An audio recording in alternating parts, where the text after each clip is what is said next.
62.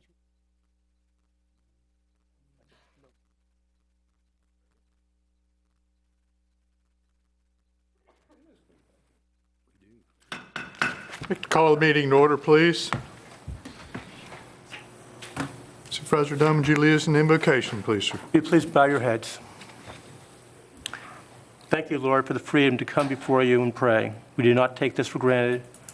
We pray that we will continue to have religious freedom in this country.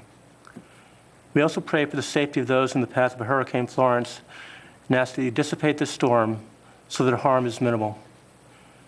We remember those who gave their lives on 9/11 and the attack 17 years ago, and remember their courage in trying to save others as the attack was continuing.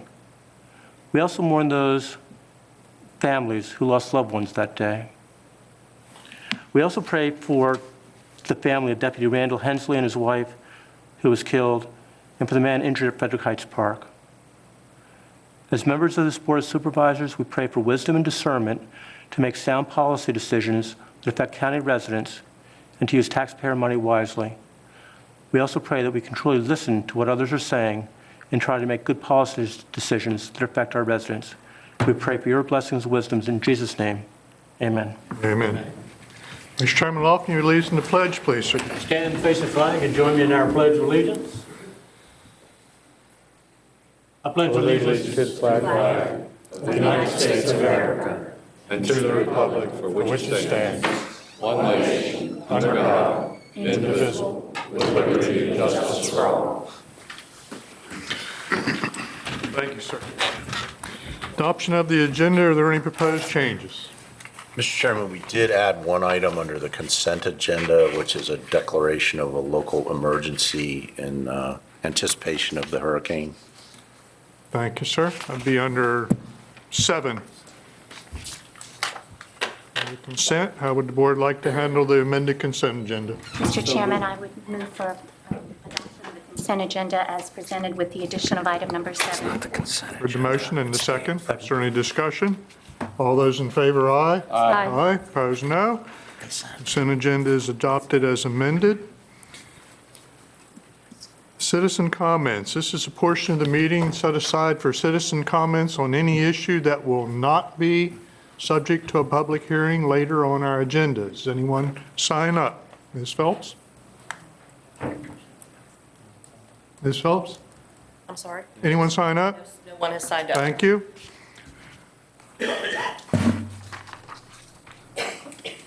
Consent agenda we've dealt with. That'll bring us to Board of... Mr. Chairman, I think Yes. you adopted the amended agenda, but I don't think you've We actually did dispensed not adopt the with consent. Thank you, sir. Consent agenda, are there any proposed changes? None other than what was mentioned, Mr. Chairman. Okay. Consent agenda?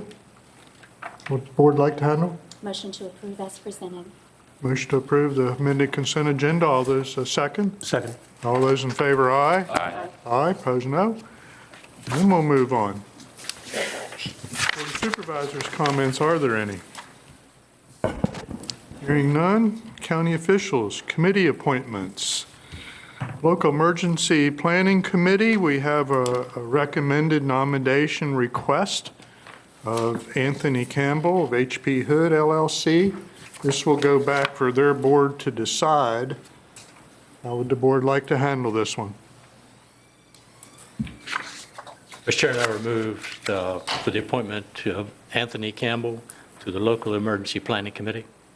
Heard the motion, is there a second? Second. Second. Is there any discussion? All those in favor, aye. Aye. Opposed, no. Anthony Campbell will be nominated to serve on the Local Emergency Planning Committee. Extension Leadership, Redbud. Chairman, we are working on that. We do not have a nominee yet. Thank you, sir. Planning Commission at large, I'm working on that one. Conservation Easement Authority, we have 2 eligible for reappointment and a recommended application to take the 3rd position. How would the board like to handle these?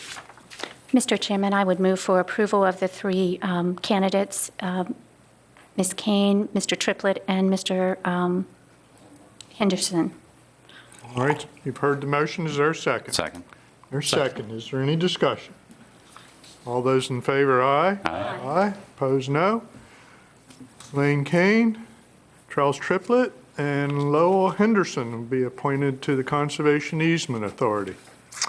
Shenandoah Area Agency on Aging, unless something has changed very recently, we're looking for someone to fill that position.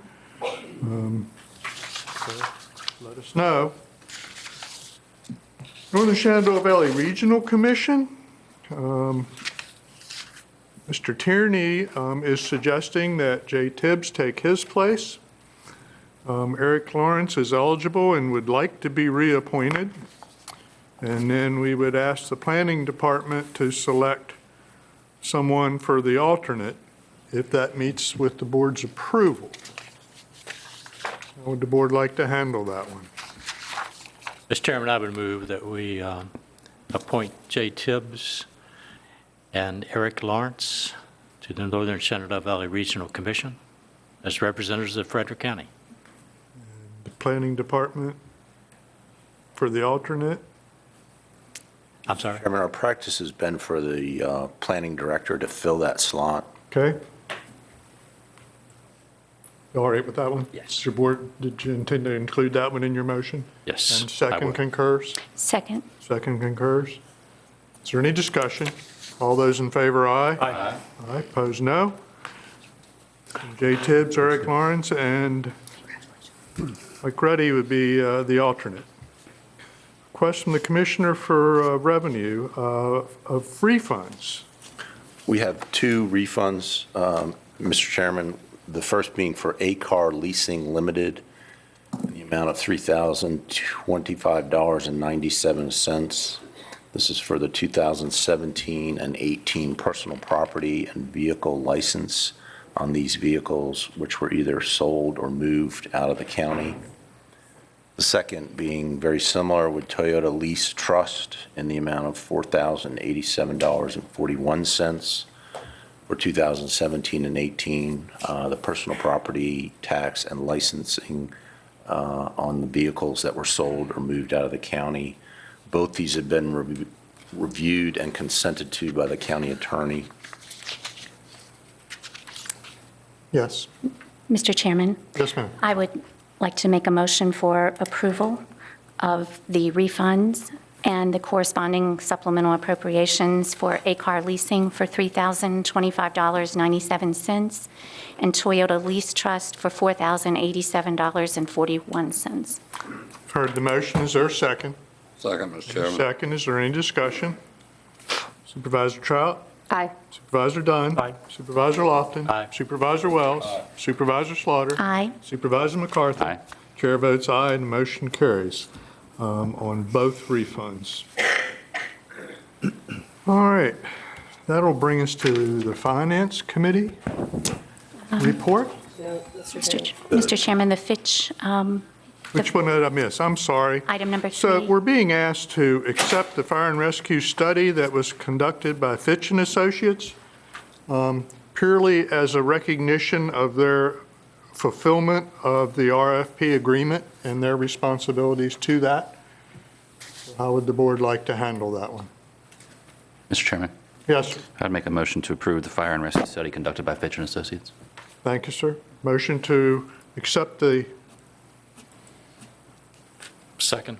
study report. Second, is there any discussion? All those in favor, aye. Aye. Aye. Opposed, no. We'll accept the study.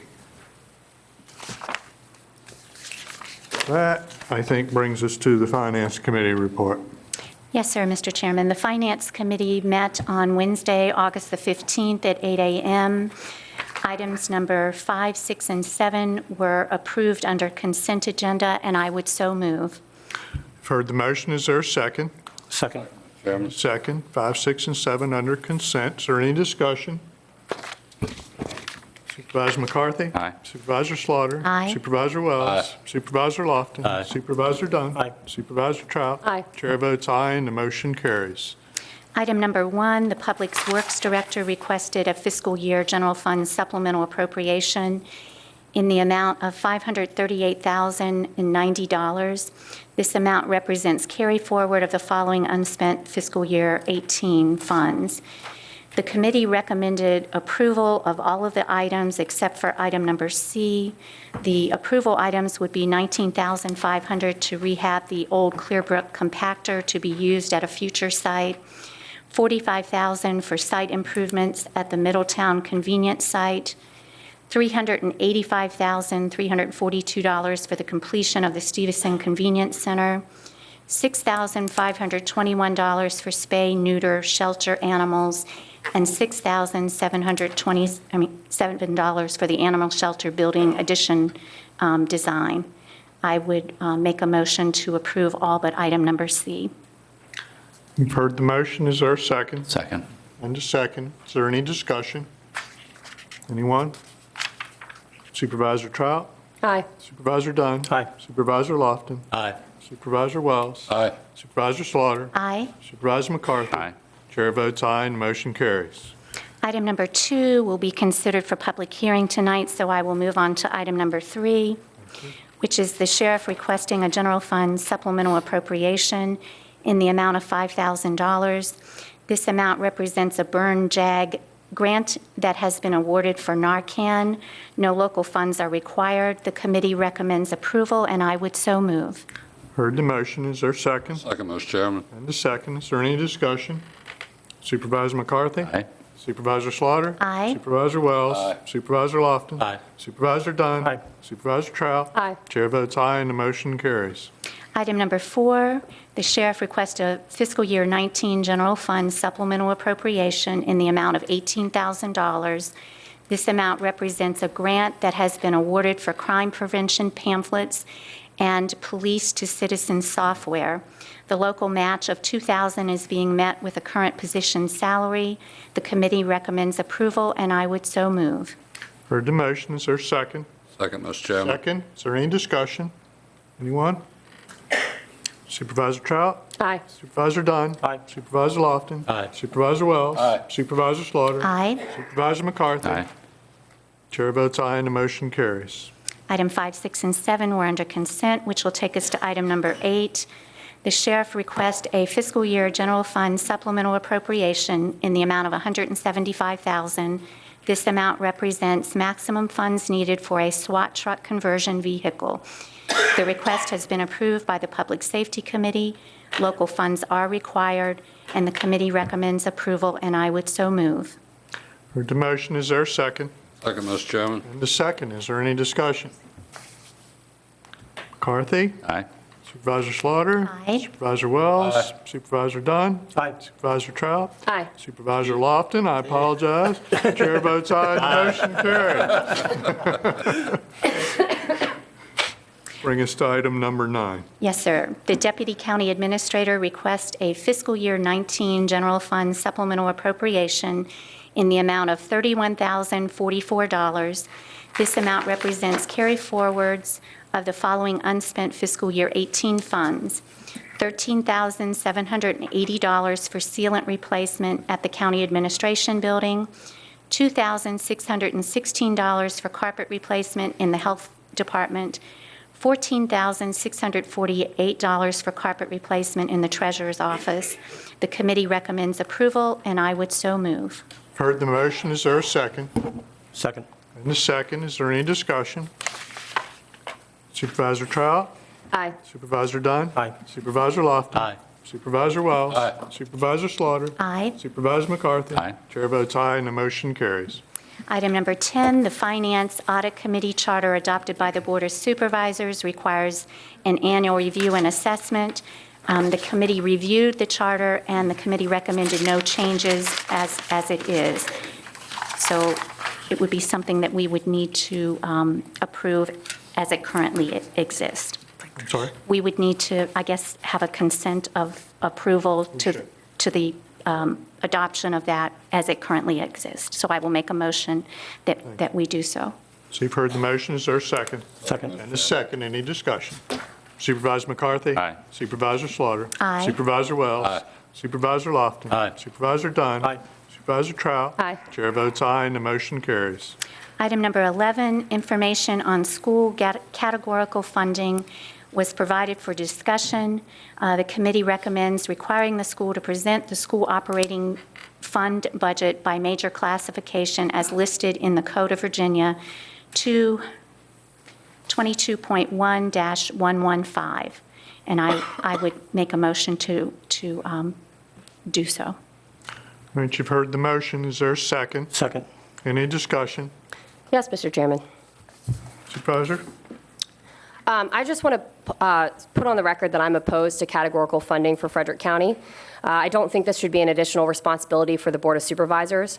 Our independently elected school board is responsible for running the school division and charged with being experts in their field. They determine where and how the money they are allocated should be spent, and as elected officials, they are answerable to their constituents regarding school funding. They also need autonomy to shift funds when enrollment jumps at a rapid pace. If they have to come to the board each time they want to move funds around, that adds additional layers of bureaucracy and adversely impacts our students. If maintenance has been neglected in these shifts, it's simply because we have not been allocating enough money to begin with. If we approve or go forward with exploring categorical funding, it negates the need for a school board at all.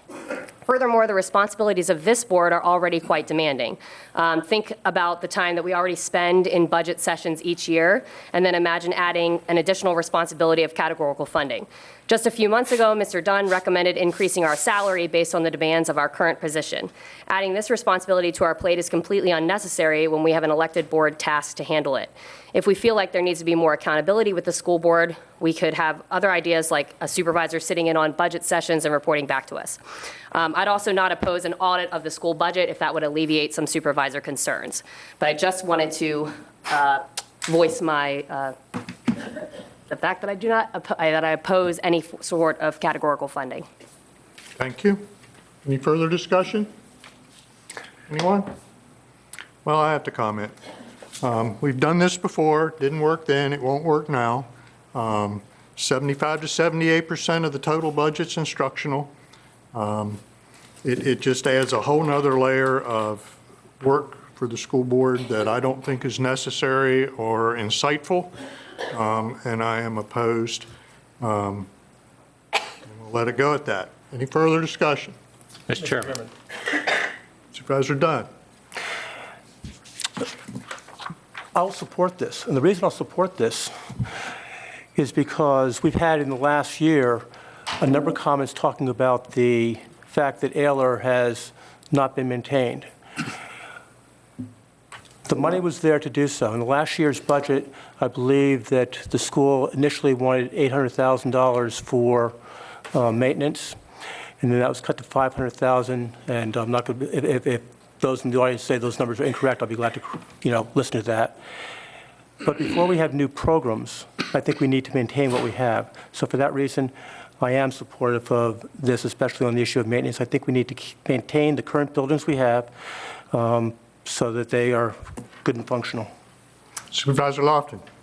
Mr. Chairman, I will support this because it's my understanding that the schools already have to present a budget to the state in categories to be funded. Plus the fact that I think it increases transparency and accountability. And I do not believe we'll put any extra burden on the school system. And as for we've tried it before and didn't work, times change, circumstances change, and I think this is an ideal time to try this again. If it doesn't work, we can always change it. Anyone else? We ready to vote? Supervisor McCarthy. Aye. Supervisor Slaughter. Aye. Supervisor Wells. No. Supervisor Lofton. Aye. Supervisor Dunn. Aye. Supervisor Trout. No. Chair votes no. Motion carries. And that concludes my report, Mr. Chairman. Thank you, Mayor. All right, we'll begin a whole series of public hearings, starting with the non-planning issues, proposed school bond financing by the Board of Supervisors, County of Frederick, Virginia. Mr. Chairman, this is a procedural step that's required in order to allow the school system to go to the bond market for funds for the new Ayler School. The board's already appropriated these funds, but this is authorization to go to the bond market for the $45,500,000 for construction and equipping the replacement Robert E. Ayler Middle School. Questions? Mr. Chairman, I need to read my statement. Please. Supervisor Trout. I want to disclose for the record, relative to this item and pursuant to the state and local government conflict of interest acts, that I am employed by Frederick County Public Schools as a teacher, and therefore am a member of a group who are or may be affected by the item, and that I am able to participate in the transaction fairly, objectively, and in the public interest. Thank you, Mr. Chairman. Thank you. Anyone else? All right, this is a public hearing. Would anyone like to comment concerning the proposed bond issuance? Anyone at all?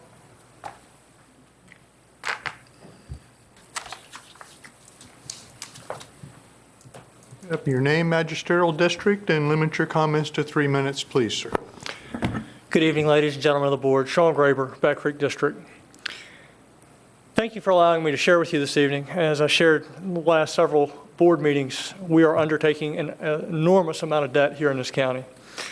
While I know you already voted to appropriate the funds within the last month here for this school, I would strongly ask that you vote no to this bond financing and reconsider your vote to appropriate the $45 million already voted upon.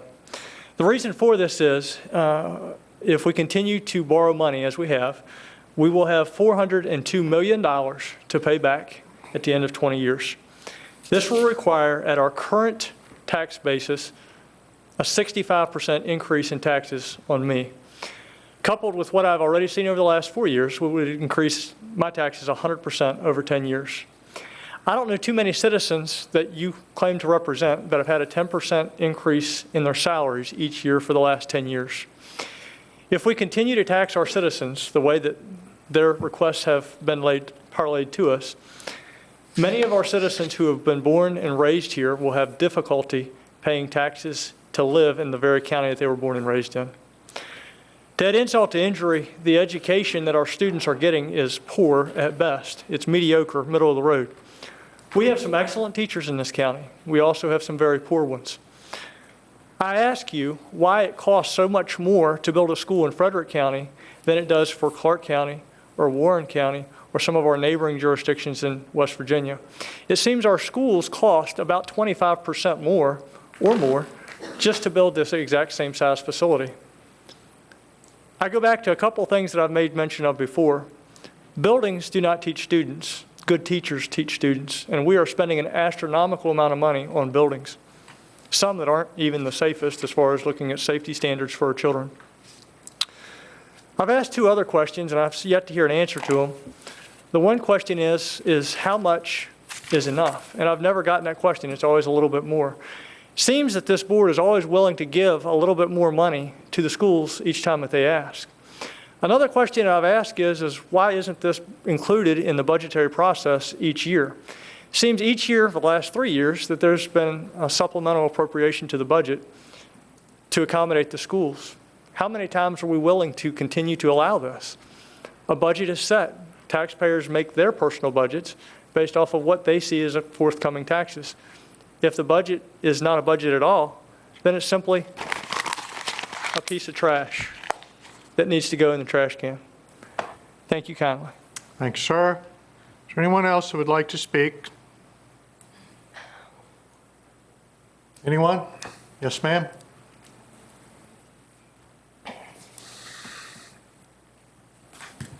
Robin Young, Back Creek District. Having had the misfortune to be at 2 public hearings, listening to the previous speaker bash the school district, I just want to put in a word on behalf of all the constituents and the people in this county who realize and appreciate and favor public education and understand its role in creating a civilized society. Thank you. Thank you. Anyone else? Anyone at all? All right, we're going to close the public hearing portion of the discussion. How would the board like to handle this one? Mr. Chairman, I would make a motion that we approve the school bond financing as presented for $45.5 million. Heard the motion. Is there a second? Second. And a second. Is there any discussion? Anyone? All right. Supervisor McCarthy? Aye. Supervisor Slaughter? Aye. Supervisor Wells? Aye. Supervisor Lofton? Aye. Supervisor Dunn? Aye. Supervisor Trout? Aye. Chair votes aye and the motion carries. That will bring us to amendment to the 18-19 fiscal year budget. Who has that one? I can start out, Mr. Chairman. All right, sir. Because of the amount of this supplemental appropriation, the public hearings required, the total amount of these cumulative appropriations is $3,706,000. There's a variety of items that make up that amount, one being repair and maintenance of generators at the landfill. These are all landfill related. This has to do with the gas to energy conversion that goes on at the landfill. That item is in the amount of $80,000. Spare parts related to that same operation amount to $90,000. There's construction vehicle replacement, as well as a backup trash compactor that total $206,000. And then the lion's share is related to the creation of a new cell at the landfill. That's in the amount of $3,330,000. I know Mr. Wilder is here if there's detailed questions on any of these items, but that's sort of the overview. Thank you, sir. Anyone have questions of Mr. Wilder? This is carry forward. It's very common this time of year, projects that didn't get finished last fiscal year. Anyone? All right. So this is a public hearing. Would anyone like to speak concerning these proposed amendments to the budget? Anyone at all? Seeing no one, we'll close the public hearing portion. How would the board like to handle this one? Mr. Chairman, I would make a motion to approve the fiscal year 19 landfill supplemental appropriation in the amount of $3,706,000. And that's my motion. Thank you, ma'am. Is there a second? Second. Second. Is there any discussion? Mr. Chairman, Supervisor Lofton. just to note that, for those who don't know, this money does not come out of the general fund. It comes out of an enterprise fund from the fees collected by the landfill and set back in reserve for these types of operations. Good. Thank you. Anyone else? Are we ready? Supervisor Trout. Aye. Supervisor Dunn. Aye. Supervisor Lofton. Aye. Supervisor Wells. Aye. Supervisor Slaughter. Aye. Supervisor McCarthy. Aye. Chair votes aye, and the motion carries. That will take us to proposed amendments to the Frederick County Code. Is this you, Mr. Williams? It is, Mr. Chairman. Thank you, sir. This is the first of 4 ordinance amendments. This one is to amend the code, the county code, to allow lifetime licensing of dogs. The General Assembly passed legislation a year ago that enables this. The Treasurer's Office has indicated that this was helpful administratively in terms of reducing the flow of paper that they would be dealing with on this, and as well as obviously the burden on citizens. The rates are set out there and are essentially comparable in nature to the current rates. I think it's straightforward. I certainly can answer any questions. Any questions of Mr. Williams? Anyone? All right, this is a public hearing. Would anyone like to comment concerning these proposed ordinance changes? Anyone at all? Anyone? Seeing no one, we'll close the public hearing portion.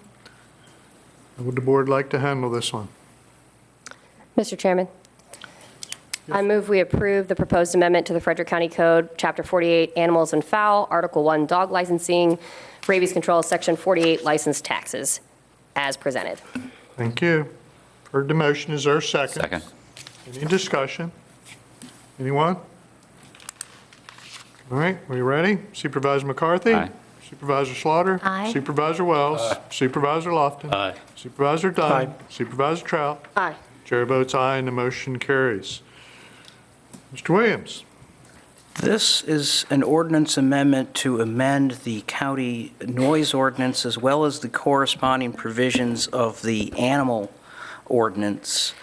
This is in response to a decision from a little while back now by the Virginia Supreme Court that struck another locality's ordinance, noise ordinance, that was worded such that it restricted quote-unquote unreasonable noise and said that unreasonable noise was unlawful. The court held that that was not sufficiently definite as a prohibitory misdemeanor ordinance and therefore was unenforceable. Our ordinance has currently the same language, and the proposed amendment would adopt a standard of plainly audible from an adjacent property.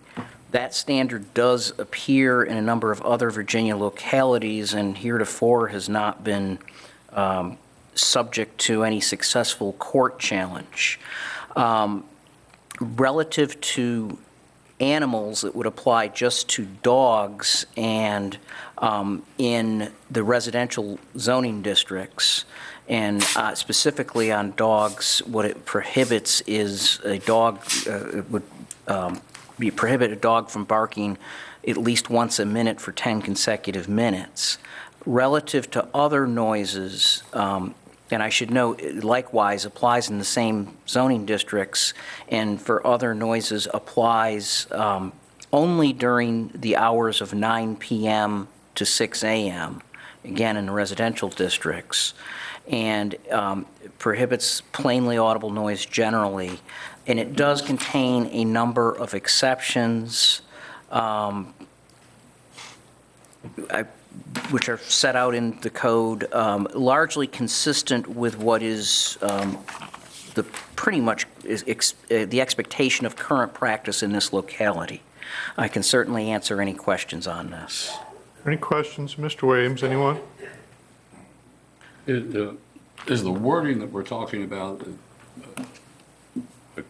I guess, in compliance with state language? Or there's no quote-unquote approved wording. Other localities have worked both independently in conjunction with each other.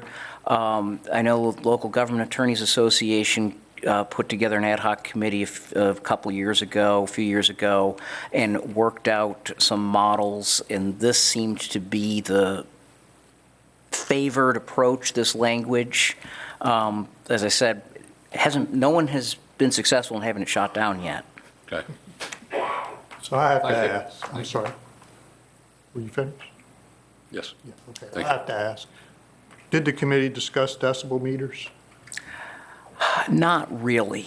And I think at least on one occasion in the past, not in the most recent discussion of this, there was some discussion of decibel meters. When it was last looked at, the issue is really the equipment involved. Now, I suppose the technology has evolved further, but as I understand it right now, the sheriff's office is not equipped with, decibel meters for all the deputies and cruisers and the practicality of that.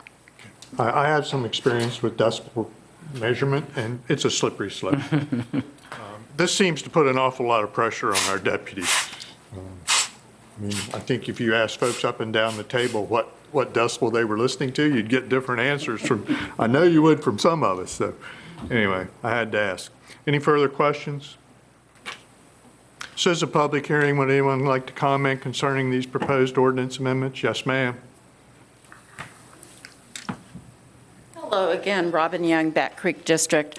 I've read the ordinance and I basically agree with it, but I wanted to point out to you a situation that exists now in Back Creek. It's existed in the 4 years that I've lived there.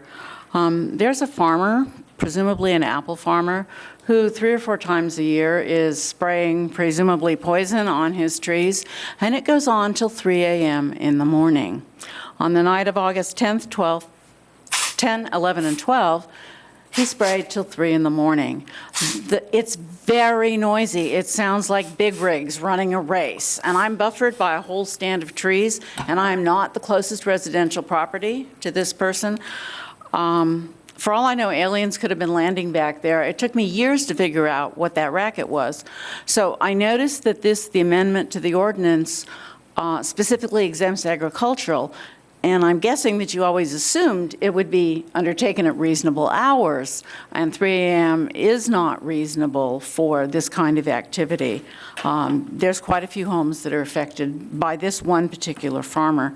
So I know it's hard to legislate common sense, but I thought you might like to know about the situation and possibly consider it in your total exemption of agricultural noise generation. Appreciate your comment. It's very intentional that we eliminate ag. They have to do that spraying when it's as calm as possible, and that is often in the wee hours of the morning. Okay, so... We are aware of it. Okay. And do have some sympathy for your concern, but also need to support them. Yeah, I agree. I'm a supporter of agriculture. I mean, I want us to have a good harvest. It generates a ton of jobs, but I guess I'll just buy earplugs then. Thank you. Thank you for your comment. Anyone else? Yes, sir?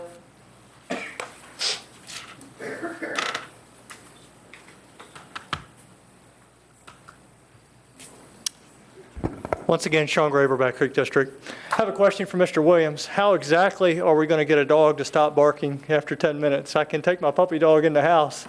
I can do everything I can to console him, but I'm not sure exactly how we're going to tell a dog, hey, you've got to stop barking. It's been 9.5 minutes. The law's almost here. I think we've got to be a little bit reasonable here.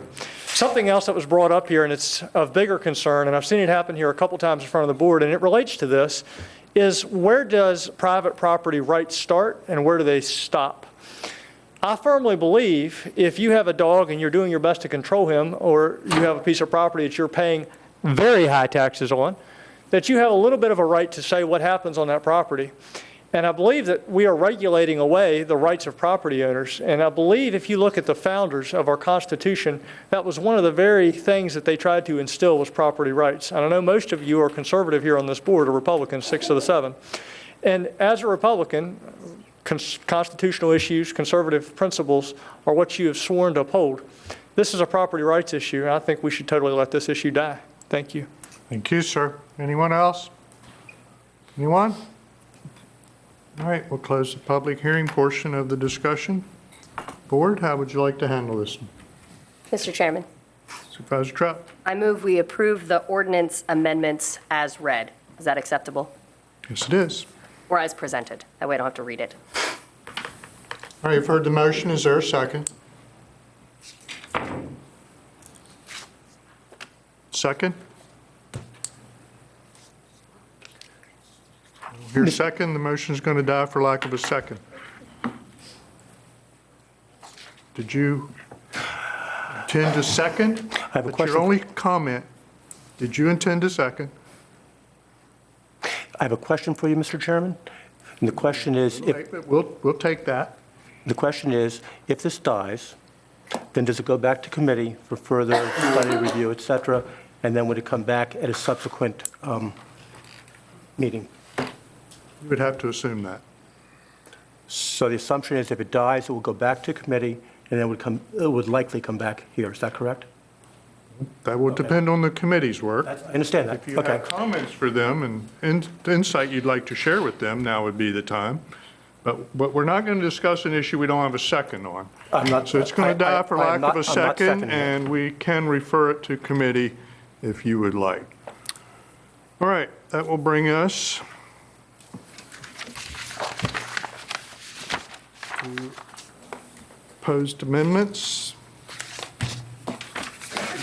You have one more, don't you? We have two Mr. more. Williams? Yep. Two more, yes. This one is to amend the ordinance on building permits and erosion and sediment control permits to require that prior to application for such a permit, that all delinquent real estate taxes and any other charges that constitute a lien on the property owed to the county have been paid. This, again, is also enabled by state law. I know that the Treasurer's Office has indicated this would be a helpful collection tool to improve the county's revenue flow and avoid the situation where people are able to benefit from the property without having paid the taxes on it. I do note that it contains an exception for emergency work.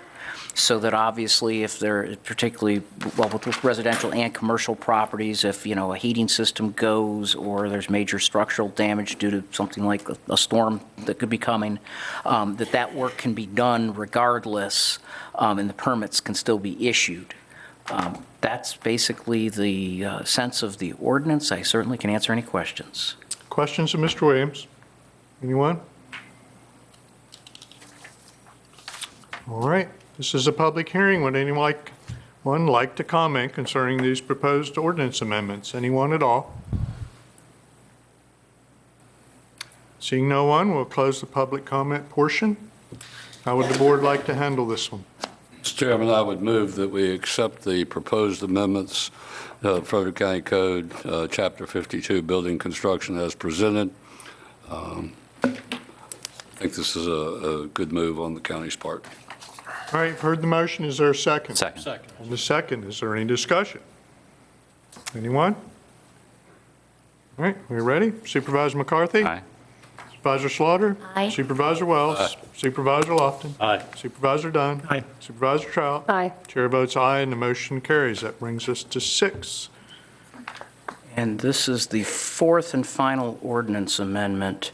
This is a technical correction. Under the utility consumer taxes, specifically for electricity, there are essentially parallel provisions in the code, one for electricity and one for natural gas. And it was brought to our attention that there was a typographical error, that in one instance under the electric portion of it, it refers to natural gas and should very clearly refer to electricity. So the change is to fix that. There is also one other very small typographic change shortly after that where it's referring to exemptions, and it says that the exempted entities are the federal government, the Commonwealth, and it says political subdivision thereof. It should be subdivisions thereof. That's the entirety of the changes. It's literally one word and one letter. I can certainly answer any questions. Thank you. Questions of Mr. Williams? Anyone? All right. This is a public hearing. Anyone like to comment concerning the proposed changes and corrections? Anyone? Seeing no one, we'll close the public hearing portion. How would the board like to handle this one? Mr. Chairman, I'm sorry. Go ahead. Please, ladies first. You're the chair. I move we approve the proposed ordinance changes as presented. And second? Second. And second, thank you, Mr. Lofton. Is there any discussion? Supervisor Trout? Aye. Supervisor Dunn? Aye. Supervisor Lofton? Aye. Supervisor Wells? Aye. Supervisor Slaughter? Aye. Supervisor McCarthy? Aye. Chair votes aye, and the motion carries. That will bring us to Planning Commission meeting for business public hearings. Item number 1 is rezoning 0517. Ms. Perkins. Thank you, Mr. Chairman, members of the board. This is a request to amend the proffers associated with rezoning number 3 of 2006, which was approved back in 2008. And that rezoning rezoned 394 acres to the EM Extractive Manufacturing District with proffers. Now, back on your July 25th meeting, this application was denied. However, at your September 12th meeting, that vote was rescinded and it was scheduled for public hearing tonight. Now, since the July 25th meeting, the applicant has revised proffer 2.4 to further clarify the hours of operation. That proffer now states that hours of operation for the portion of the property north of Chapel Road shall only be 6 a.m. to 10 p.m. Monday through Friday. No operation shall take place on any major holiday. I would note that all other proffers remain consistent to what was presented on July 25th. So with that, I'd be glad to answer any questions, or I can go over to any of the other proffers that are contained in that amendment if you need further clarification, but I can answer any questions, and the applicant is here. Thank you. Questions, Ms. Perkins? Anyone? Is there anything that you want further information from her on? I do have one question, Mr. Chairman. Supervisor Trout? Major holiday, does that imply federal holiday, or is it just that's what the wording is? It's just the wording. It's probably the major. I don't want to say, go through each one of them, but it would be the major holidays. I don't think it would consider federal holidays, though. I'd have to defer to Rod. You might defer to the applicant as well. Okay. Other questions, Ms. Perkins, anyone? Thank you, ma'am. So, who would like to go represent the applicant?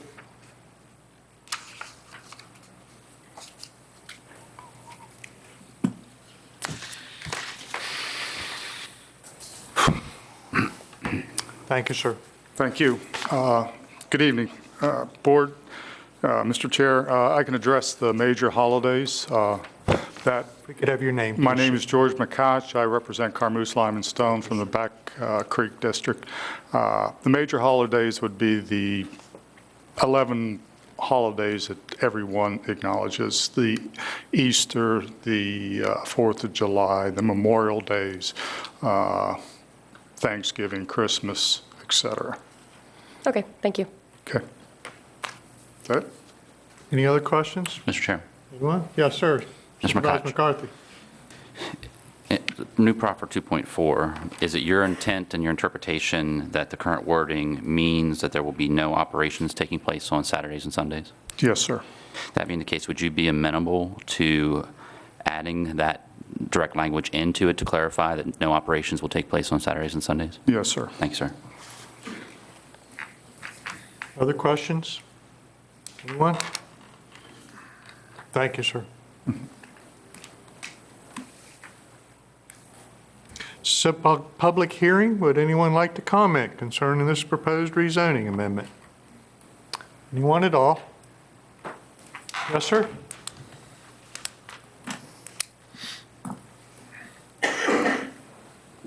I'm Richard Dye. I own 65 acres adjacent to the proposed new property. I share a boundary with them of over 4,600 feet, and about 1,000 feet of it is along Middlemarsh Brook.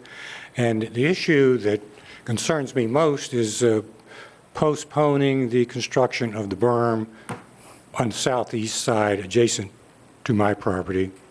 I'm not concerned about berms facing the Western View property, but only about the one on the southeastern side.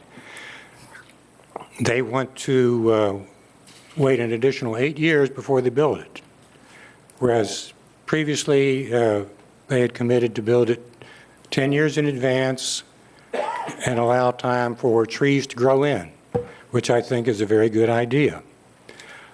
I want to build a retirement home there and offer property to others and to build on. If we can get the thing built and get the situation stabilized, then it's easier for people like me and others to make a decision. But if you keep postponing it, we can't make a decision. Allowing 10 years for trees to grow in was a good idea when they got this approved. It's still a good idea. I have seen the benefit of it in my neighborhood, where a development was built behind my house, and trees have grown to give all of us a better sense of privacy. Now we can no longer look into each other's kitchens. So I ask the board to maintain the requirement that with respect to the berm on the southeast side adjacent to my property, that it be built 10 years in advance of mining like they committed to in 2008. Thank you. Thank you, sir.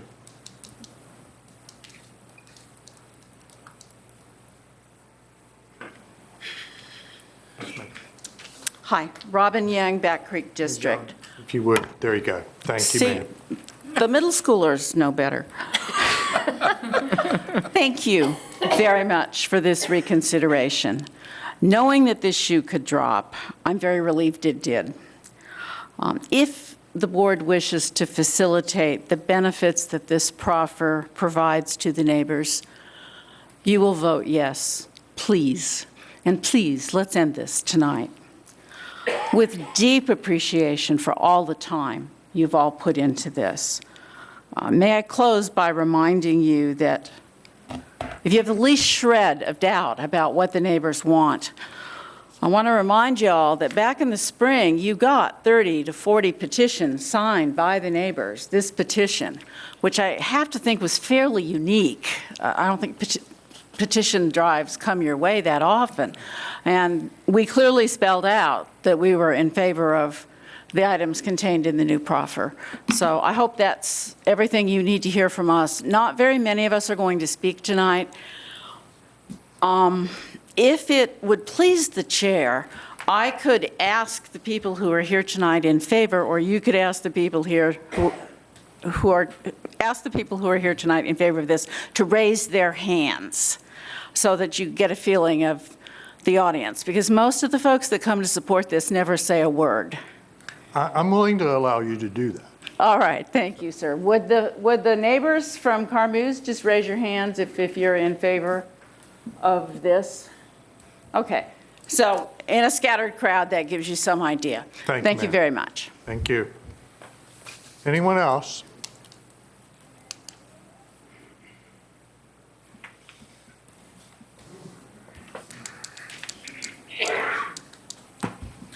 Hello, my name is Kean Banks, and I'm from the Back Creek Districts. Just wanted to take a small second to say thank you to each and every one of you for being patient enough to allow a good decision to be made. I know it took 11 months to happen, but it's better to do it right than to do it quickly. So I just want to say thank you. I'm in favor of the proposal that's set forth today. It seems like through all the ups and downs, we finally reached a decision that everybody hurts a little, but everybody gains a lot. Thank you. Thank you, sir. Anyone else?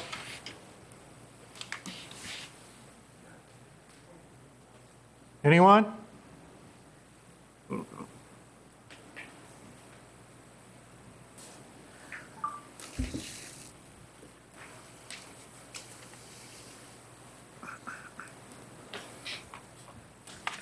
Good evening. My name is Vicki West, and I've lived in the Back Creek District since 1962. I love that area. It's peaceful, but I do not want to vote you all to vote yes. I know that I'm outnumbered today, but have you all done all the impact studies? Have you taken care of VDOT? Have they done a road count of all the vehicles that come down? I'm downwind from them, but I still, you know, I've worked all my life to pay for my house, and now you're taking this away from me. I mean, are the homes going to depreciate? Think about that. I've worked very hard, my husband and I. We've paid for the house. We love it. I mean, have you done all the necessary work? You know, I know Carmouze, you've done your work, but have you all done yours? I would ask you to vote either no or hold off until you do the studies, the impact studies, for all of us. I mean, I talked to probably in the last several days 35 or more people, and half of them don't know what's going on. Would you want to have property and have to go under a conveyor belt? Would you? I don't think so. So this is just coming from my heart, and I hope that you all think about this before you vote. Thank you. Thank you. Anyone else like to comment? Anyone? Last chance. Close the public hearing portion of the discussion. Ms. Back Creek? Mr. Chairman, I would move for approval of rezoning number 05-17 for ON Minerals with the attached amended proffers as I think Mr. McCarthy had some language he wanted in there with the addition of the language. Would you like me to amend your motion once you've made it? No, because I think only one person can make a motion at a time. Make the motion. All right, yes. Wait a minute. What'd you all just try to do? I didn't hear the motion finish. Okay. My motion was to approve the rezoning number 05-17 for ON Minerals, amended proffers with Mr. McCarthy's. Mr. McCarthy's wording? Yes. Which was, if you would repeat it for us, sir? I would, honestly, Gary, if you'll make just the motion to approve the proffers, I'd like to make an amendment to be very We'll do specific that. on that. Your motion. Is there a second? Second. And a second. Supervisor McCarthy. Chairman, I'd like to make a motion to amend this motion. I'd like us to approve the proffer as presented, contingent upon the applicant or the owner presenting a revised version of new proffer 2.4 to read, hours of operation for the portion of the property north of Chapel Road shall be only between the hours of 6 a.m. to 10 p.m. Monday through Friday, period. No operation shall take place on any major holiday, period. No operation shall take place on Saturdays and Sundays, period. Second. Okay, we have a second to the amended motion. You okay, Mr. Williams? Yes, I am. Sir? Sir, is there any discussion? So we're voting on the amended motion. Amendment to the motion? Amendment to the motion, Vote on the yes. And amendment. then we'll vote on the amended motion. Are we ready? Supervisor Trout. Aye. Supervisor Dunn. Aye. Supervisor Lofton. Aye. Supervisor Wells. Aye. Supervisor Slaughter. No. Supervisor McCarthy. Aye. Chair votes no. Motion carries. So now we're going to discuss, if necessary, the amended motion. Is there any discussion of the amended motion? Hearing none, we're ready to vote on the amended motion, which includes the language as defined in the amendment. Supervisor McCarthy? Aye. Supervisor Slaughter? No. Supervisor Wells? Aye. Supervisor Lofton? Aye. Supervisor Dunn? Aye. Supervisor Trout? Aye. Chair votes no. The motion carries. The rezoning with the amendment is approved. That will bring us to rezoning 02-18, St. Paul's on the Hill, Ms. Perkins. Again, thank you. This is a request to rezone 4.9 acres of land from the RP Residential Performance District to the RP District with proffers. Now, the property is located at 1527 Sensony Road and is currently within the sewer water service area and the urban development area. If I can direct you to the screen on your left, the subject property is outlined here, and you can see the frontage of that property along Sensony Road. Now, with this rezoning, the applicant has proffered that development on the property shall be limited to a church and to housing for older persons, and that 100% of the housing units, each of those shall be rented or sold such to that at least one resident in each unit is a person of at least 55 or over.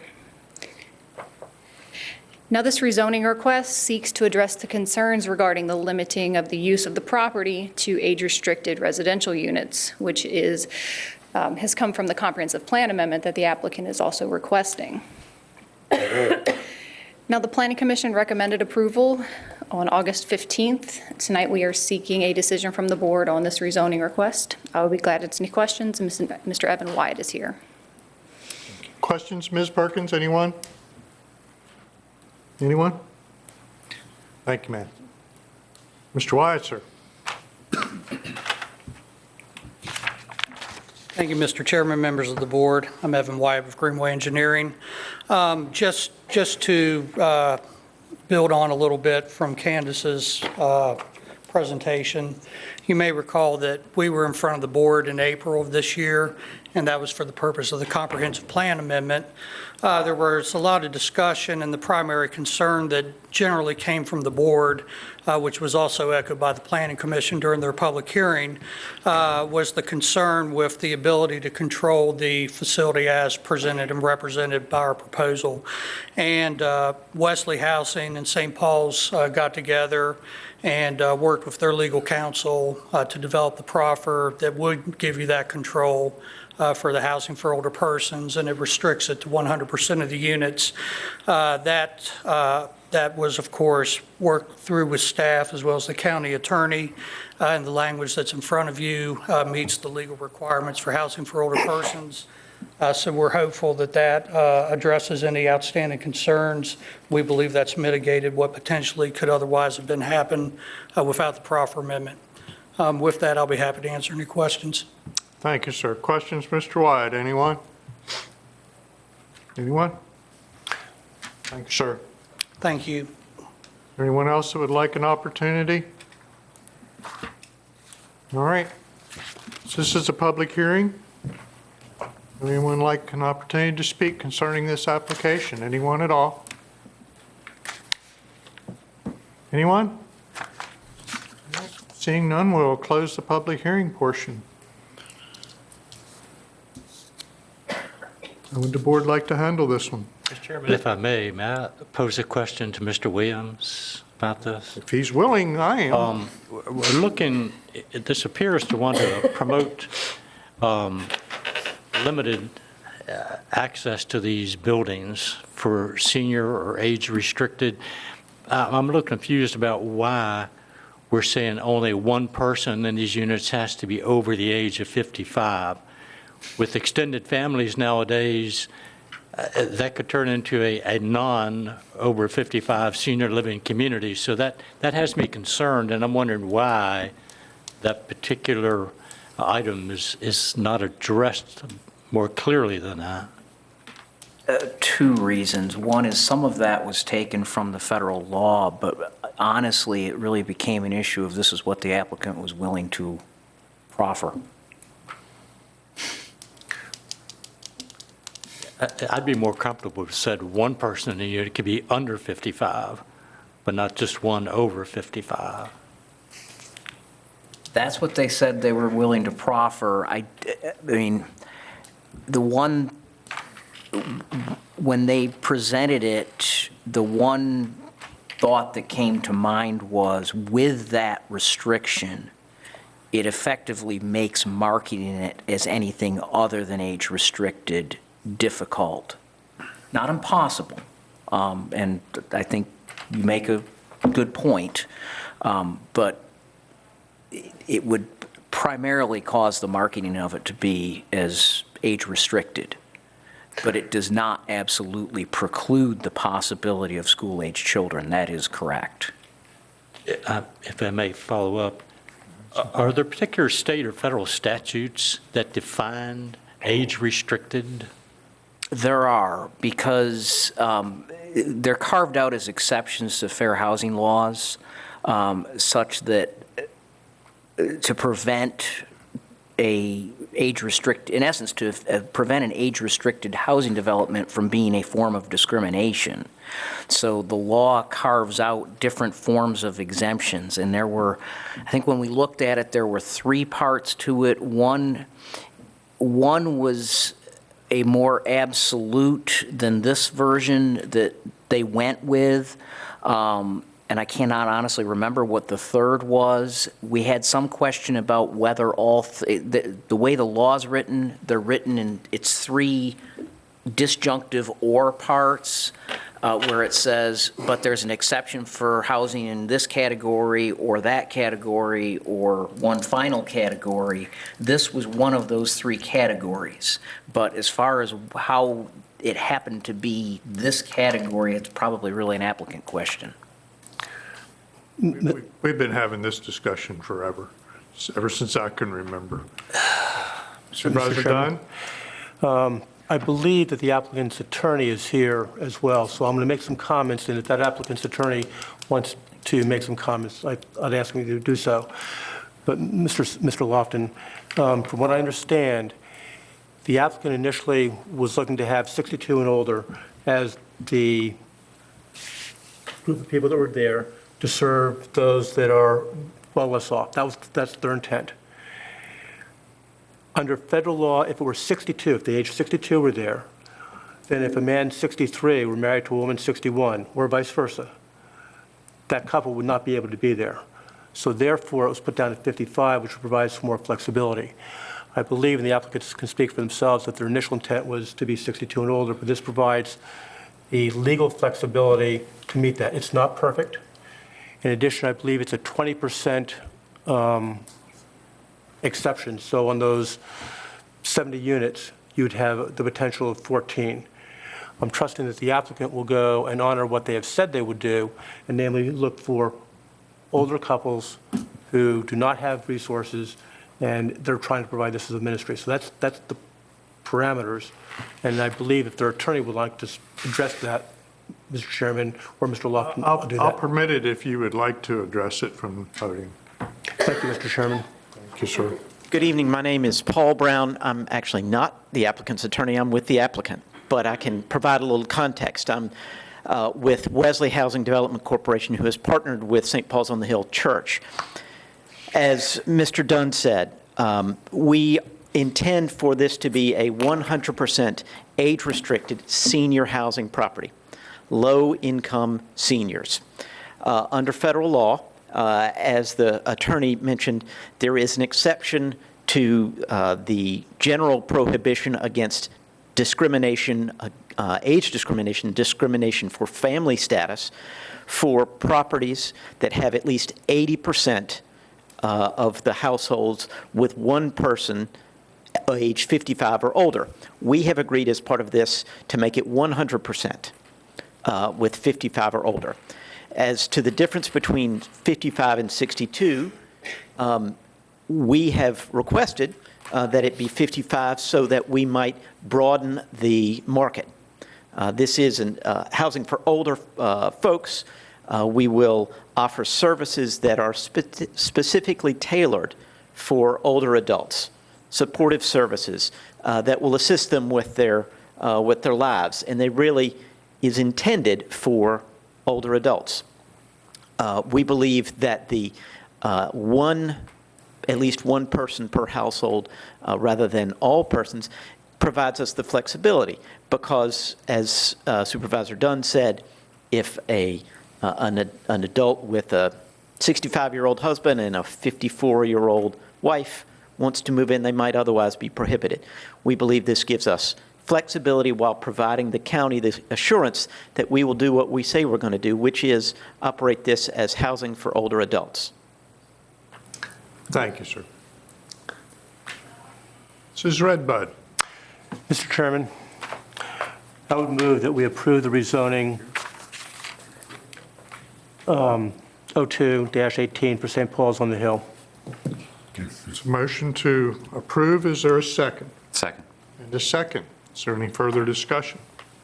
Supervisor Lofton. Mr. Chairman, I'm still not comfortable with this even after hearing the explanations because, as I understand it, as I said today, they're extended families. We can have a single parent with 2 kids and a grandperson, a grandmother, grandfather, legally be able to be in that unit, which actually adds to, I think, defeats the purpose of what we're trying to do, and that is not to encourage more children into schools in that area.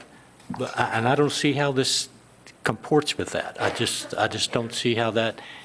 It seems to me that if their advertising, if their marketing doesn't realize the ownership that they want, that they could certainly, like you say, make a different marketing plan and say, I want one person over 55 and the rest can be as young as whatever.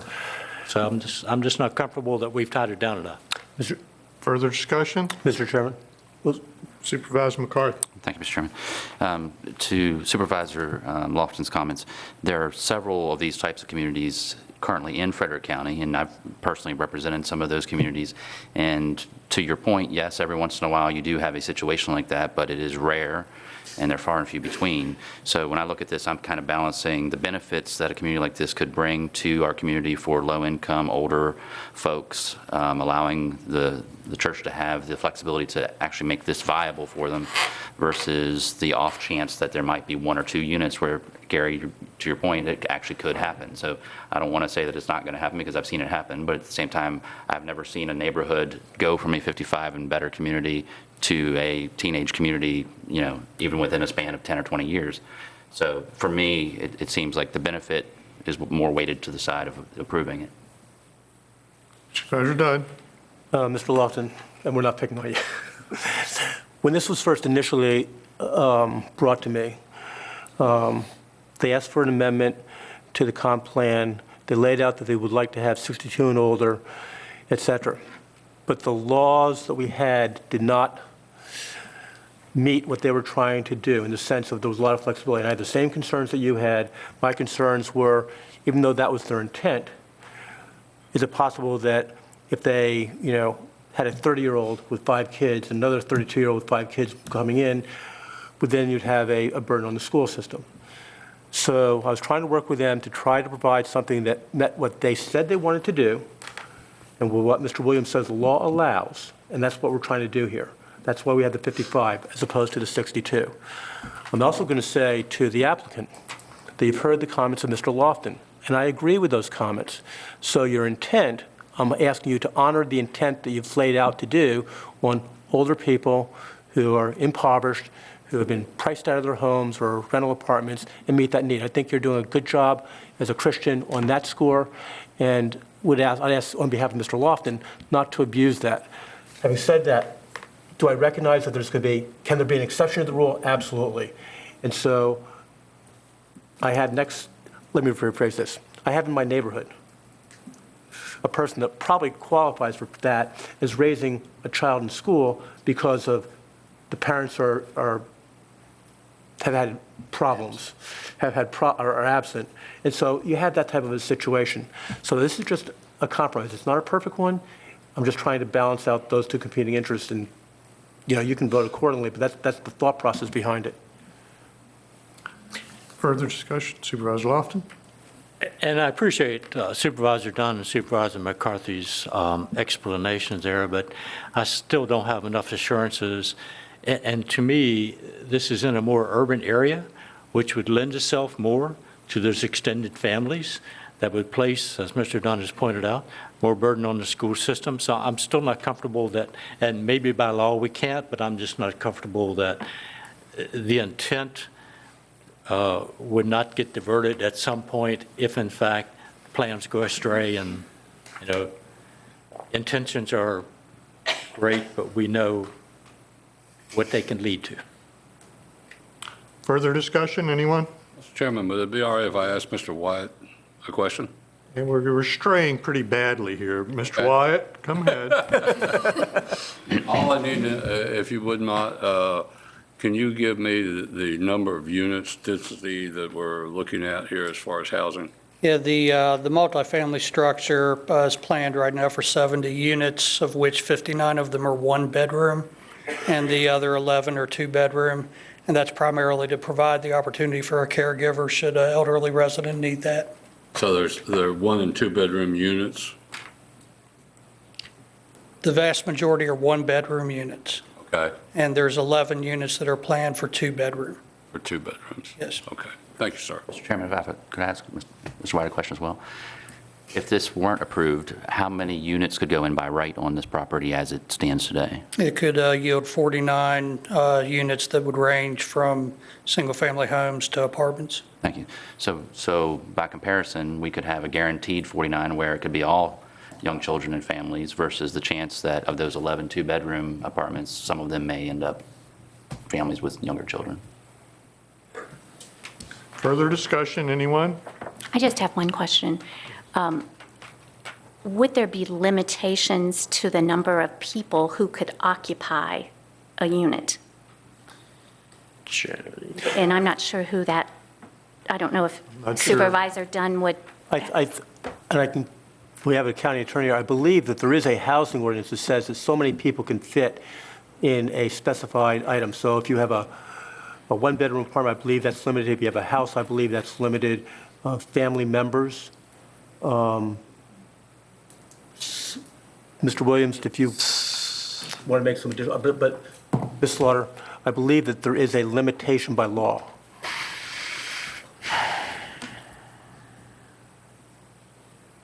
There are some provisions, Mr. Chairman, and I don't remember what they are off the top of my head. Planning staff may know on some of that. I can say from experience, it's very, very difficult to enforce because it's very difficult to prove residency. There are practical limits, obviously, in terms of space and so forth. But in reality, when it comes right down to it, it's very difficult to try and enforce those things. Thank you, everyone. Any further discussion? Supervisor McCarthy. Aye. Supervisor Slaughter? Aye. Supervisor Wells? No. Supervisor Lofton. No. Supervisor Dunn. Aye. Supervisor Trout. Aye. Chair votes aye, and the motion carries.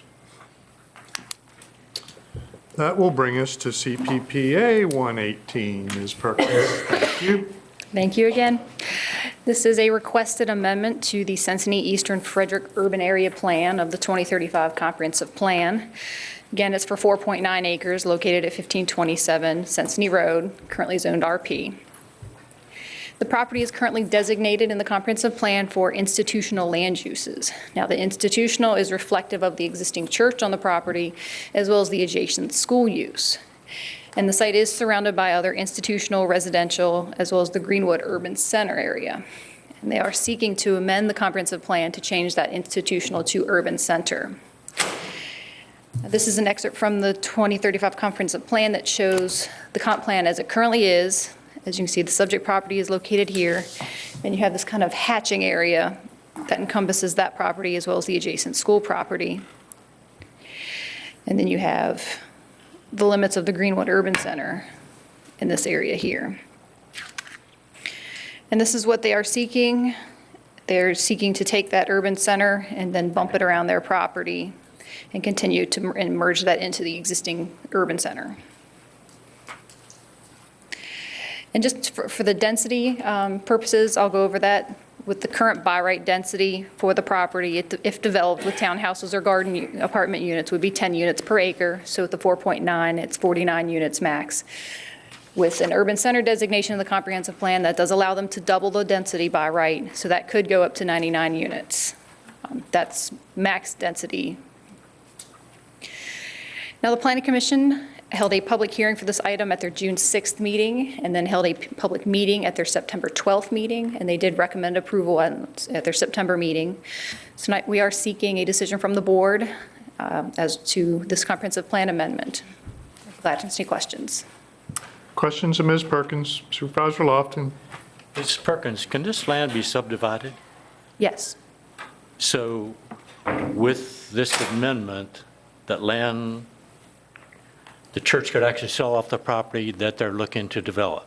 Yes. As a separate parcel? Mm-hmm. Thank you. Other questions of Ms. Perkins? Anyone? One question. Done? The previous item that we've just done and this are tied together, is that correct? Yes. And the reason they're tied together, if you can explain to the board members, is on the density issue. If you'd like to educate the rest of us on that, that'd be helpful, and the audience. We had originally started with the request for the comprehensive plan amendment to change the designation from the institutional to the urban center to allow for the higher density residential housing, which has a 20 unit per acre maximum instead of the 10 unit per acre maximum. So in order for the applicant to get the type of building and the number of units, they needed a comp plan amendment to change to the urban center.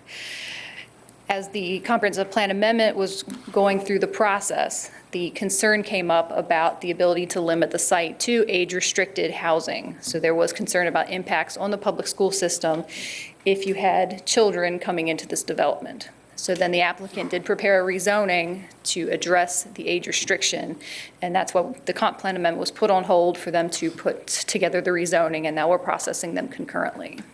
Thank you. Yes, Just to be Supervisor McCarthy. Thank you. So just to be perfectly clear, if the current owner were to sell this property to another developer, that new developer would be bound by the same proffers that were approved in the last motion. Is that correct? Thank you. Anyone else? Supervisor Lofton. But they could come back and ask to amend those proffers at a later time, right? If someone else bought their property? They could. At that point, though, if they wanted to remove the age restriction, they'd have to come back through and mitigate their impacts. Other questions of Ms. Perkins? Thank you, ma'am. Applicant care to, yes, Mr. Wyatt. It's a pleasure, sir. Thank you, Mr. Chairman. Once again, Evan Wyatt. Just to add very quickly to Candace's report, another nuance that's with the zoning ordinance is that in order to do a multifamily structure that's needed for this type of facility, the zoning ordinance points back to the comprehensive plan, and it says that they're only allowed to be located within urban centers. So that's one of the other primary reasons for the need for the comp plan amendment. Thank you. Questions of Mr. Wyatt? Mr. Chairman, Yes. Supervisor Dunn. And Mr. Wyatt, I just want to reiterate, the urban center is literally across the street, is that correct? It's literally on our eastern boundary line on the same side of the road, and it's for all the properties across the road from us. So it's truly adjacent to the area? We abut the urban center designation. Thank you. Other questions of Mr. Wyatt, anyone? Thank you, sir. Thank you. Is there anyone else who wishes to speak for the applicant? Seeing no one. It's a public hearing. Would anyone like to comment concerning these proposed CPPA amendments? Anyone? Anyone at all? Seeing no one, we'll close the public comment portion of the meeting. It's Redbud. Mr. Chairman, I'd like to move for approval of CPPA 01-18. Motion to approve, is there a second? Second. And a second, is there any discussion? Mr. Chairman, Yes, sir. the purpose for this was to tie these two together, as Candace said and as the applicants said. So this area is adjacent to an urban area. I think we've tried to address the school issue, and therefore I'd move that we approve it. Anyone else? Further discussion, anyone? Mr. Chairman, Supervisor Lofton. although I'm not totally opposed to the urban center designation, I'm still concerned about the long-term effects of this if, in fact, the church decides to sell that land and the impact it might have on the schools and the surrounding community. So I won't be able to support this either. Thank you, sir. Further discussion, anyone? You ready? Supervisor Trout? Aye. Supervisor Dunn? Aye. Supervisor Lofton? No. Supervisor Wells? No. Supervisor Slaughter? Aye. Supervisor McCarthy? Aye. Chair votes aye and the motion carries. That will bring us to conditional use permit 0818. Mr. Chairman. Thank you, Mr. Chairman, members of the board. This conditional use permit before you is a request to allow tractor truck parking and tractor trailer truck parking. The property is located in the Stonewall Industrial District. It's located at the end of McGee Road. If I could turn your attention to the map on your left, there's the property outline that's going to be addressing this conditional use permit. The property is surrounded by M1 light industrial zoned property and RA properties. This is a schematic that the applicant has submitted for what the trailer parking will look like. The goal of the area plan and Eastern Road Plan is the implementation of Route 37. Zoning only addresses a conditional use permit as a land use action, and as with any land use action, the goals of the comprehensive policy plan should be implemented. Staff notes that the applicant does not provide for the acquisition of a future Route 37 right-of-way. Should the Board of Supervisors find this use to be appropriate, the Planning Commission recommend the following conditions. And Mr. Chairman, the conditions that are highlighted, or this proposed conditional use permit was tabled for 45 days. This is in your agenda for staff to work with the applicants. That's why staff has highlighted the additions to the conditions. So anyway, condition number 1 is all review agency comments and requirements shall be complied with at all times. Number 2, a site plan for this property should be designed to accommodate the future Route 37 right-of-way. No structures shall be located within the future Route 37 right-of-way.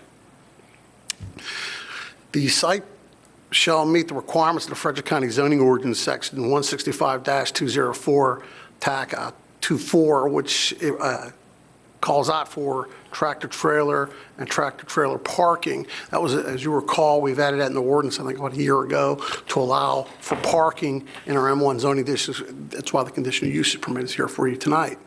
Number 4, at such time as the property develops as a by right M1 use, this conditional use permit shall be nil and void. And number 5, any expansion or change use will require a new conditional use permit. For the record, Mr. Chairman, Mr. Gary Oates of Gray Wolf Incorporated is here representing this application. I would note that the applicant is also in concurrence with the additional condition 4 and condition 2 that was added to this conditional use permit. The planning as I point out, the Planning Commission has approved it with those conditions, and staff is seeking a decision from the Board of Supervisors on this conditional use permit. Thank you, Mr. Chairman. I'll answer any questions you or any members may have on this. Thank you. Thank you, sir. Questions from Mr. Chair and anyone? Mr. Chairman, this is just a trailer drop. Tractor, the actual tractor is not going to be there running 24 hours a day? Or? No, it's just parking is all it is. Park the trailer? And move out, yes, sir. Tractor and trailer, or just yes, trailer drop? Yes, sir, with the ability that, tractor and trailer. Tractor and trailer, yes, but not a parking lot that will be a rest area, if you will? No, sir. Other questions of Mr. Chair and anyone? All right. Mr. Oates, anything you'd like to add?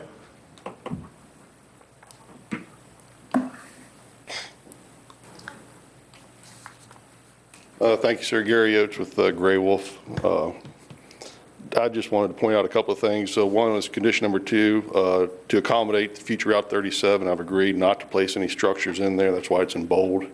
It's still going to be a level gravel lot where 37 is going to come through, but that wouldn't hinder the future road. And then the other item was any expansion or change of use shall require a new conditional use permit. Just like to clarify that change of use, if I'm doing a by right, then obviously I wouldn't need a CUP. But if you have any questions, I'd be glad to answer them. In regards to this being like a truck stop or that sort of thing, there's actually in the ordinance for the CUP that spells out specifically what you can and can't do in this lot, such as sea containers can't be parked there or unloaded. It has to stay on a trailer. Questions for Mr. Oates, anyone? Thank you, sir. All right, this is a public hearing. Would anyone like to comment concerning this proposed CUP? Anyone at all? Seeing no one, we'll close the public hearing portion. Stonewall. Yes, sir, Mr. Chairman. I would like to make a motion for approval of conditional use permit number 08-18 for Trailer Drop LLC. Heard the motion. Is there a second? Second, Mr. Chairman. Second. It's discussion. Anyone? Supervisor Dunn? I'm having trouble telling what you're doing with the pen. I apologize. My apologies. All right. Anyone? Are we ready? Supervisor McCarthy? Aye. Supervisor Slaughter? Aye. Supervisor Wells? Aye. Supervisor Lofton? Aye. Supervisor Dunn? Aye. Supervisor Trout? Aye. Chair votes aye, and the motion carries. CUP 818 is approved. That will bring us to CUP 1396. Thank you again, Mr. Chairman, members of the board. At the Board of Supervisors meeting on July 25th, staff was directed that CUP 1396 be scheduled for potential revocation. Conditional use permit 1396 was approved on December 11th, 1996 for a Country General store. The location of this Country General store is 4780 Northwestern Pike. The reasons for the revocation were site plan violations, hours of operations, light pollution, and blowing debris. I'm just going to go over the conditions real quick with the board that were placed on this conditional use permit. Condition number 1 is the site plan must be submitted and approved for a proposed addition prior to any construction activity. Number 2, any future expansion of this facility or change of use will require a new conditional use permit. Number 3, all review agency comments and requirements must be complied with at all times. Number 4, at the time of the site plan submittal, a buffer shall be considered along the property line of adjoining residents that reduce light pollution, sound pollution, and be able to catch blowing debris. Number 5, if an external speaker is to be used for a drive-in window, the volume must be controlled so that the noise nuisance to the adjoining, not to be a noise nuisance to the adjoining residents. Number 6, the required screening to the east of the store site may be dense, low screen to capture any blowing paper debris that may escape from the market site. And number 7, the permitted hours of operations market would be from 5 a.m. to midnight.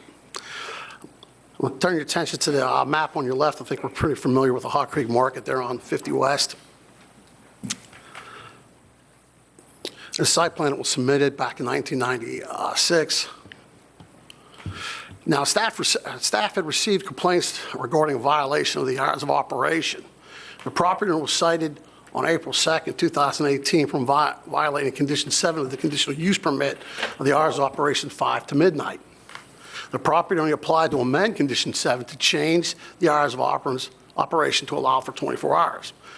The Planning Commission recommended denial of this revision of the conditional use permit, and the Board of Supervisors denied the at their July 25th meeting. The violations identified have been addressed by the applicant, including hours of operation screening and trash and debris.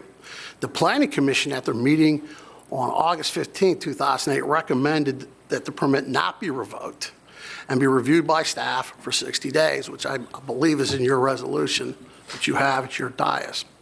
Staff is seeking a decision from the Board of Supervisors on the revocation of conditional use permit 1396. And for the record, the applicant is being represented by Mr. Guilford Hampshire, who's here present to speak on behalf of the application.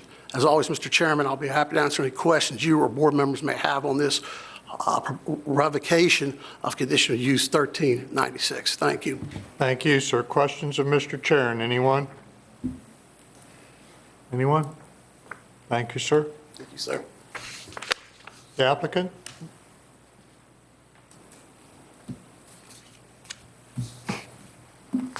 Picture's loaded. Yeah. Okay. Thank you.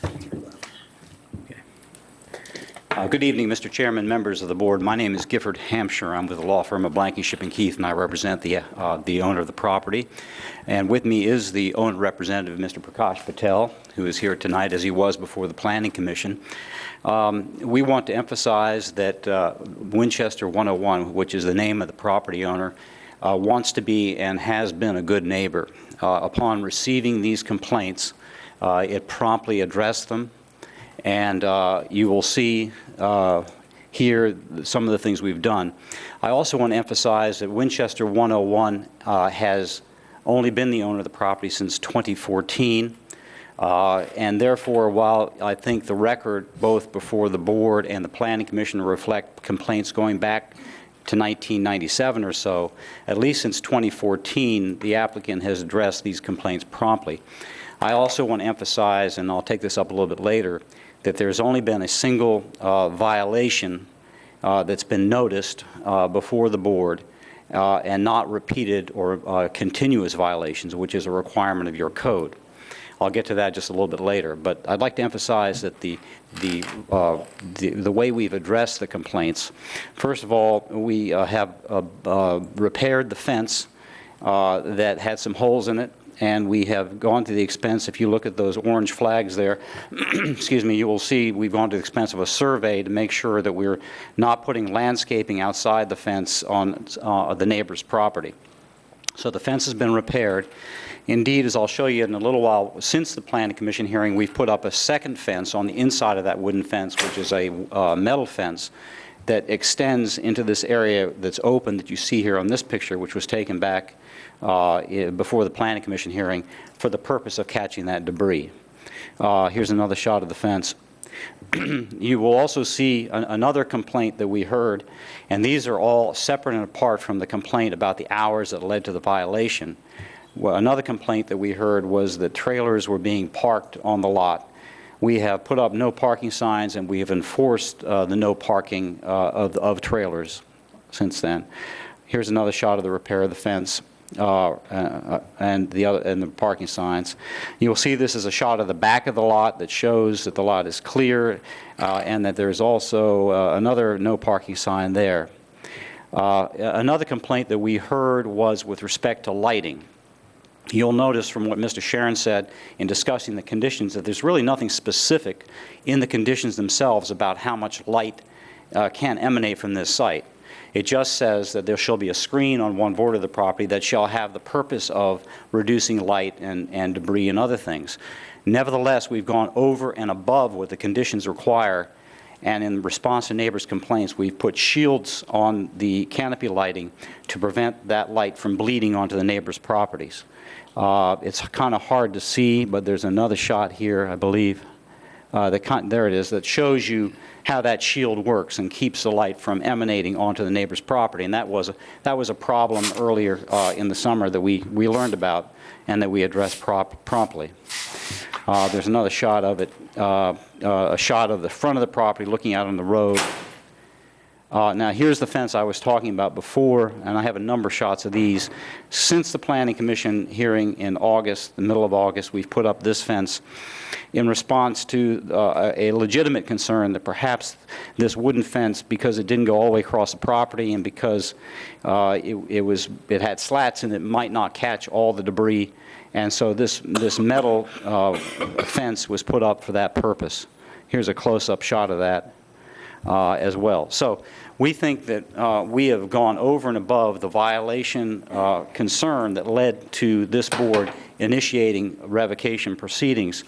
With respect to that particular violation, which, as you recall, was condition number 7, which related to the hours are limited to midnight, from 5 a.m. to midnight. We have redoubled our efforts to comply with those hours. I think Mr. Sharon will confirm we've been successful in doing that. And we have started a protocol where we start shutting down the station at about 11:45. I think one of the problems before was it was kind of a continuous sort of thing. If you don't start shutting down early enough, you won't be absolutely closed by midnight. So we've redoubled our efforts to do that. I want to emphasize for the record, as I did in my papers before you, that your ordinance requires one of 3 very specific things to occur before you are entitled to revoke a permit, only one of which is at issue before you now. You can revoke a permit for fraud or misrepresentation in the application of the special permit. You can revoke it because a landowner has abandoned his or her or its use. The one that might apply in this case is for what your ordinance calls repeated or continuous violations of either the zoning ordinance or the conditions of the special use, or as you call it, a conditional use permit. In this case, the most you have in the record is a single citation for a single violation. Now, granted, there have been complaints, but under basic constitutional principles of due process, those complaints need to be reduced to a notice of violation, which you call a citation. And there has to be a hearing before a court to actually determine there is a violation. And what your ordinance says, I submit, is that when you have that process that goes on repeatedly and the landowner thumbs its nose at the violation, if you will, and does not correct it, then that is grounds for this board to initiate revocation proceedings. That is not what you have here. What you have here at most is a single violation. I submit to you that that one is not even founded, but you have a single violation that was promptly addressed. Not only was that violation promptly addressed, but all these other things that have nothing to do with that particular violation were also addressed. Why? Because we want to be a good corporate citizen. Granted, it's in our own interest to be a good corporate citizen because our neighbors are also our customers.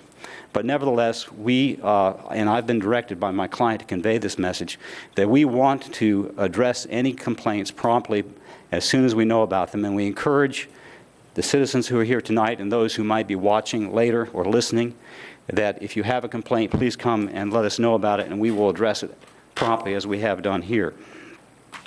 I ask you also to, in considering this rather drastic remedy of revocation, I ask you also to listen to the wisdom of your citizens as was set forth in a recent article before in the Winchester Star.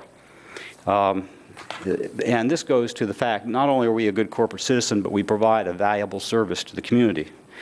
I quote to you a July 27, 2018 Winchester Star article under the comments to that article. I just moved not too far from the gas station and enjoy easy access for fueling up my vehicles.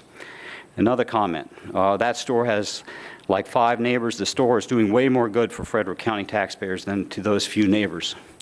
I live up on 259, and if I need something in the middle of the night, I have to go all the way to Winchester. And another similar comment. And then in the context of us asking for a legislative fix to this problem, that is to extend the hours, which was what was at issue at the hearing about which the Winchester Star is reporting. Vicki Prey, the business general manager, countered that operating 24 hours a day would be a convenience for customers and improve safety on a dark stretch of road. A lot of truth to that quote is what one reader said. So in closing, I'd also like to note that before the Planning Commission, Mrs. Menifee, the neighbor whose complaints we have also addressed, and who may speak tonight, stated to the Planning Commission that she was not necessarily in favor of revocation, but that she did want these complaints addressed. And that's certainly understandable, and we certainly want to do that, and we will continue to do that. Thank you for your time, and I'm stand ready to answer any questions you might have. Any questions? Anyone? Thank you, sir. Thank you. This is a public hearing. Would anyone like to comment concerning this proposed action? Anyone at all? Yes, ma'am.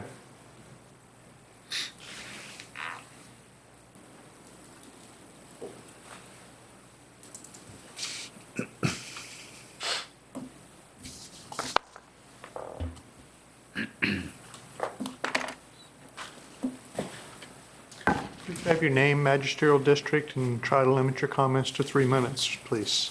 My name is Robin Menifee in Gainsborough. My husband and I are the adjoining property owners. In 96, and you'll see a picture here when he gets turned the right way, what this place looked like before the expansion. It was asked to have an additional retail space and drive-through food service. The CUP has been used exclusively to expand the fuel cells. It no longer operates with what its intent is. It's exceeded that. It's now a large gas station and truck stop. Motor fuel is no longer an accessory use, but a primary use, and it's a hyper-sized convenience store. It's gone from 5 vehicles to 13 vehicles, 24,000 gallons underground in 3 tanks to 67,000 gallons, which is 406,000 pounds, I'll get it right this time, in 8 underground tanks. There's still 4,000 unbuilt square foot that can occur. So we've been living with a very busy, heavy, intense use. What started a lot of this was a fence that was months and months never addressed. While it may be said that the trash comes from Route 50, the trash egresses, and it should not take a CUP for a business owner to notice that their fence had been broken for months and trash was getting across. The trash that was collected, so the zoning inspector came on site and we had a 40-minute meeting on that day with that fence, and that's the trash that was picked up, which was not the store trash. And the problem of that other piece of land that's not fixed happens because the trash, as you can see in that one picture, was not picked up. So that was stated with respect to hours, buffer, fence. I went through a whole slew of things on back in 2017. Violations have continued or been continuous whether the county chose to put them in writing or not. April 2nd was the hours notice, but every day that they had continued operations after that was a violation. In June 6th, as was stated, there was different items that were brought up. There was at least 2 that were listed as violations. It was stated by the zoning administrator that there had been a prior one for the trash dumpster and that they knew they were under a CUP. So every day after that would have been a violation. There was no action by July 11th, and we sent another letter citing various dates, times, and you've seen it in the packet. It's been all of the agendas. They should have been written citations. There's been more citations and on a single proprietor on their signs that hurt absolutely no one than there has been in a large truck stop and fueling station beside residential people. I'll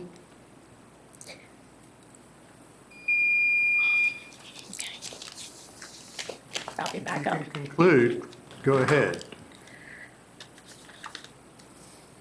No, I'll need to come back up, please.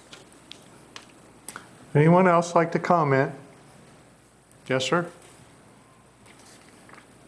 Edward Menifee, adjoining landowner beside the store. Like I said, we're not here to ask for the store to be closed down, but we are asked to make them work within the conditional use permit. And being that they want to be a good neighbor, we would like to add a few more conditions to the permit to make it a better environment and community. I have a letter here from a prior tenant, if you all don't mind me reading it. She was a primary tenant. I have it witnessed by 2 people. Is it okay to read it? Use your 3 minutes as you wish. Okay. So beginning July of 2010 through May 2018, I leased the property at 4722 Northwestern Pike from Edward and Robin Menifee. During the time of my lease, I talked to the Menifees numerous times about the noise made by the big, large trucks making deliveries in the wee hours of the morning and traffic in general. The trash was another issue. The store's management did not have a regular schedule for cleaning the grounds, and under pressure, they did start to clean up, but the trash started accumulating again, same old cycle being repeated. I talked to the Menifees more than once about the trash. On Saturday morning, Mr. Menifee come by and saw the trash and immediately started picking it up. I spent a great amount of time doing this. When the fence was knocked down, a couple of the times I noticed Mr. Menifee, as usual, took the store management several months, I spoke to store management. It took them several months to make the repairs. Another issue was the brightness of the lights, which made it very difficult to sleep in the evenings. Mr. and Mrs. Menifee were always very concerned that the property be clean and tenants were able to enjoy a reasonable, quiet atmosphere. For this, I thank them. Mrs. Jan Ward, we'd just like to get some conditions in where we can live better by the store, get a little stormwater management. We'd love to know what the definition of closed is. We have not seen it yet. We have asked for a definition of it. But there's some things in the CUP we'd like to have addressed and added on. We ask that you delay this vote tonight where we can work out and put some additional conditional uses in this CUP to make it a better place to live by. I appreciate your time to listen. Thank you, sir. Anyone else like to speak concerning this conditional use permit? Yes, ma'am.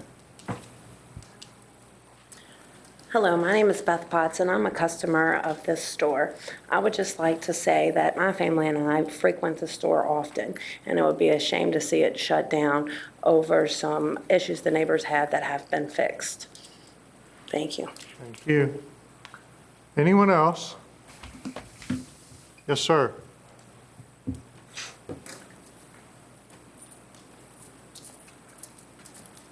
Mr. Chairman, my name is Mark Stivers, members of the board. It's a pleasure to appear before you. It's been a while since I've been here before this board as Mr. Magisterial District? Yes, thank you, Gainsborough Magisterial District. And as is my custom, I'd like to take this opportunity, since there are some of you that have not had the opportunity to do so, to thank you first for your public service. It is a sacrifice, and it is a commitment. And I'd like you to know, for one, it's deeply appreciated. But with that said, I also wanted to take a moment and also to take advantage of this situation to talk about something that I think is extremely important for this board to stay cognizant of. I'm here because I know Robin and Ed Menifee. I've been friends with them for a very long time. I'm quite aware of the original application that occurred back in '96. And there's the old saying, once the proverbial horse is out of the barn, you can't put it back in. And if you go back into this file and you look at it, Mr. Chairman, I'm sure could probably give you a very quick lesson on this this particular application. What you'll see is that originally this was a property that had a house. I think it now has a garage, and then it became or was a country store. And the goal was, I think, back in those days to expand the country store's use. And what's happened over the years is that expansion has creeped and creeped and creeped. And now we have, next to residential properties, a very large enterprise. And I agree, I think it would be harsh to shut this enterprise down in its entirety. And it may be that it's unfair to say to any one particular enterprise, you should be, under the circumstances, the lesson for the rest of us. But in this situation, what I would ask the board to consider or to look at is how this thing creeped into the usage that it is now. I find it very ironic that we're talking about a noise ordinance that we're going to say from 9 p.m., to 6 a.m., we won't allow noise in a rural area that's going to bother our neighbors. Yet this original application came on to operate 24/7. And I've been to this property. I've seen how bright those lights are. I know how much noise can emanate from that particular property. And so, given the circumstances, I don't know if Mr. Menifee's request is even cognizable or feasible, that in effect, some of the conditions that would have been desirable 20 years ago be now put into place. But under the circumstances, it is a lesson for the whole county. If in the future we face this type of application, remember that little country store could become a similar enterprise. So thank you so very much. Thank you, sir. Anyone else like to comment? Anyone? Anyone at all? Yes, sir?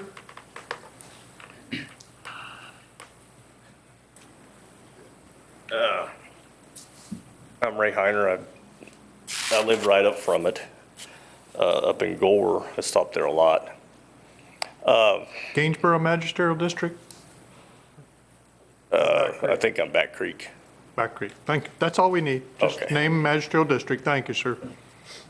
And to me, I mean, a business that starts is going to grow. I mean, especially a successful one like the Back Creek. So if you're living next to that facility, you should know that it's going to grow. I mean, the problems are going to get bigger, but that's just part of living next to a facility like this, in my opinion. Lights and trash and noise, that comes with the facility. And as time goes by, it's going to grow. The population of the area is going to grow. More people are going to frequent it. It's going to grow. A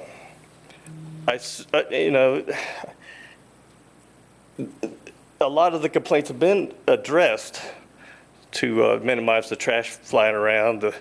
The lights have been, fixed and stuff like that. But the main thing is I don't know how to compare it. Like, you wouldn't buy a house next to a airport if you didn't want to listen to the airplanes landing and taking off every day. So if you're going to rent or buy a place next to a convenience site or a convenience center like this one, you should expect that the issues that are in place now are going to happen. Lights, trash, noise. So I feel like they're doing an awesome job as a neighbor to try to do everything they can to make their neighbors comfortable. So in my opinion, I don't see why it can't be a 24-hour. As long as they can comply with everything they have done and keep doing that, I don't see a problem. Thank you. Thank you, sir. Anyone else like to comment concerning this conditional use permit application? Anyone? If you'd like to have a second opportunity, 3 minutes, please. So as the gentleman said, We didn't buy, we bought. Microphone. I'm so sorry. Thank Robin you. Menifee, Gainsborough. This is what we're living by. This is not what was presented and approved by the Board of Supervisors. And the different violations, while they may be addressed, right now, the actions that were taken are in the spirit of being a good neighbor, but in reality, in your packets, a lot of information that said those all came back to specific ordinances and conditions. We've spent 40 months in the last 20 years just trying to protect our property and take care of conditions and issues over 4 owners. It gets ridiculous, and you heard tonight the one guy kind of rolled up a thing and threw it away, and that's how we feel about conditions. There's a process, there should be accountability, and while somebody fixes something, they do so at the very last minute. Until we sent a letter on July 10th that then showed repeated actions, you all have it, nothing was done until zoning goes and says, you better take this serious. That's the problem with the CUP. Things aren't done until they have to be done. And without conditions and properly stated conditions, this will grow bigger and bigger and bigger. And we're here because the owners were not taking care of things, and that alone, and according to the zoning administrator on 2 occasions, conditions should be able to be addressed at this point. We need the conditions. A 2x2, if a condition's written 2x2 feet, it takes them to come back to you to get approval to go an extra foot. But a business can grow to this without anything. All of this happened on a site plan, and it continued to grow. The conditions will not stop more pumps. It will not stop any of the growth that's out there. We'll be glad to answer questions. We gave some conditions that we'd like to see. This isn't personal to us. It's not personal to anybody at the CUP or in the county. But we need your help, and we need what was broken based on us being forced to live by a CUP to please get fixed and help us. Thank you very much, and we greatly appreciate your all's time. Thank you. Anyone else like to comment concerning this application? Anyone? Seeing no one, we'll close the public hearing portion. It's Back Creek? Gainsborough, I'm sorry. Mr. Chairman, Yes, sir. I would move that we close the public hearing and take no further action on this particular matter. All right. We're comfortable with that? Need a second? Need a second. Second, yes. I'll second it. Second. Is there any discussion? Mr. Chairman, Yes, sir. though I made the motion to take no further action, I do want to make some comments. As a representative for the Gainsborough District, I feel very strongly for the Menifees in this situation. You know, the rule of law is very important, and we have rules for very good reasons, and that's to protect people from overstepping of other folks in our civil society. And our civil society disappears when we don't respect the rule of law. And in this particular situation, I've heard a lot, you know, we're a good neighbor, we address things immediately. A good neighbor will address the situation before you get a citation from the county saying you're in violation. A good neighbor will make sure that all of the particular restrictions of the CUP are being upheld regardless of whether there's a citation issued by the county. So while I appreciate very much the owner's efforts to fix some of these problems, I would certainly hope that this particular property with the CUP and other property owners that have CUPs don't expect the county to rein them in or stop the inevitable growth, as was sort of presented earlier, from happening strictly because the neighbors don't have the ability to rein it in themselves. So I would hope that we can get more respect from the good neighbors and not see this happen again.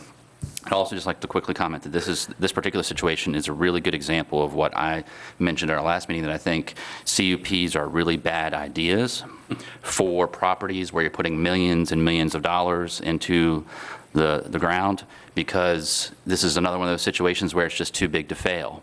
And I hate to hear that. I don't think personally, I don't agree with that. I don't think anything's too big to fail. I think if you don't follow the rules, you can suffer the consequences of those rules. But I think CUPs are really bad ideas in this type of situation. So I just want to make that comment. Thank you, Mr. Chairman. Thank you. Further discussion, anyone? Hearing none. Supervisor Trout? Aye. Supervisor Dunn? Aye. Supervisor Lofton? Aye. Supervisor Wells? Aye. Supervisor Slaughter? Aye. Supervisor McCarthy? Aye. Chair votes aye, and the motion carries. That will bring us to the discussion of the 18 comprehensive plan amendments. Ms. Perkins? Thank you again. For the 2018 cycle, we received 2 comprehensive plan amendments. 2 of 18 is for the Carter Tract, which is a sewer water service area inclusion request, along with an industrial land use designation request. And CPPA 3 of 18 is for Waverly Farm, and that is a sewer water service area request. Now I'm going to go through both of these comp plan amendment requests individually, and then at the end we can break them up into separate discussions if the board chooses to. For the Carter Tract, they are requesting a sewer water service area expansion and the industrial land use designation. It's 213 acres of land. The properties are located north of the CSX Railroad, south of Brucetown Road, and east and adjacent to the Clearbrook Quarry in the Stonewall Magisterial District. The properties are currently zoned RA, rural areas, and the northeast Frederick land use plan shows the properties as remaining rural. If I can direct you to the screen on your left, the subject properties are located here, and you can see it in their relation to how close they are to the existing quarry, and then you have Route 11. Now, I would note that Frederick Water did issue updated comments. They're dated August 27th. Frederick Water has stated that they do support further study of the Carter Tract application with consideration of a net zero sewer water service area expansion and limiting uses within the expanded SWAZA area to less than 5,000 gallons per day of wastewater discharge. I would note that that came after some discussions with the applicant and their willingness to possibly shrink their current sewer water service area in order to include this tract, which is one of the comments from the work session that we did have. So the next request, Waverly Farm. This is a sewer water service area inclusion request for 145 acres. These properties are located south of Hopewell Road and west of Interstate 81 in the Stonewall District. They are currently zoned RA, rural areas. And the Northeast Land Use Plan designates the property for mixed-use industrial office and industrial land uses. For the location map on the screen to your left, you have Interstate 81 and Hopewell, and you have those subject properties outlined in this area here. Now, the Frederick Water comments remain consistent with what was discussed at your work session. Frederick Water does not support further study of the application without consideration of a much larger study area that could collectively contribute to infrastructure improvements that convey the study area's sewage directly to the Opequon wastewater reclamation facility or to a new wastewater treatment plant. A study of opportunities and implementation of results for expansion of wastewater treatment facilities would also be necessary. So that the Comprehensive Plans and Programs Committee discussed these amendments at their July meeting. The bulk of their discussion focused on water and sewer capacities as well as transportation concerns. However, they did send both CPPAs forward for further consideration. And then again, at your August 2018 work session, the primary discussion focused on water sewer availabilities. So with that, staff is seeking direction from the board as to whether these requests merit additional study and possible inclusion in the Northeast Land Use Plan of the 2035 Comprehensive Plan. I would be glad to answer any questions. Thank you, ma'am. Questions of Ms. Perkins, anyone? Quick question. Supervisor Dunn? Well, number 2 on the Waverly Farm, that currently is just the current use is a farm? Yes, sir. There's not, so it's agriculture, pure agriculture? It is all RA rural areas. Okay, thank you. Anyone else? Questions of Ms. Perkins? Ma'am. Both Stonewall. Okay, would you like me to take them separately or? Your pleasure. All right. Mr. Chairman, I would make a motion to move forward with CPPA number 02-18 for further study and based primarily on the memo that we received on August 27th, that we would essentially end up with a net zero boundary adjustment for the SWAZA. Okay, I've heard the motion. Is there a second? Second, Mr. Chairman. And the second, is there discussion? Quick question. Ms. Slaughter, so on this net zero, where is the other part of that to make that zero? Do you know? At this time, it hasn't been identified, but it would be the applicant of this property or who owns the property already has a considerable amount of property that is currently in the SWAZA, so they would switch some of that out to address the SWAZA if this would get moved forward. Okay, and then on the daily discharge, on that same issue, is this an industrial discharge or is it an agricultural discharge or? I don't know that that has been identified at this point because we do not have a rezoning, but obviously it would most likely be a commercial use. Okay, thank you. It was just 5,000 gallons of discharge per day. Right. Yes. Frederick Water didn't specify. Okay, thank you. That help? So yeah, so this is simply a further study. Okay. Anyone else? Further discussion? Anyone? Are we ready? Was the- Supervisor McCarthy. Aye. I'm sorry, do I need a second to that motion? You had a second. You I had did a have, second. I'm sorry, I did not hear it.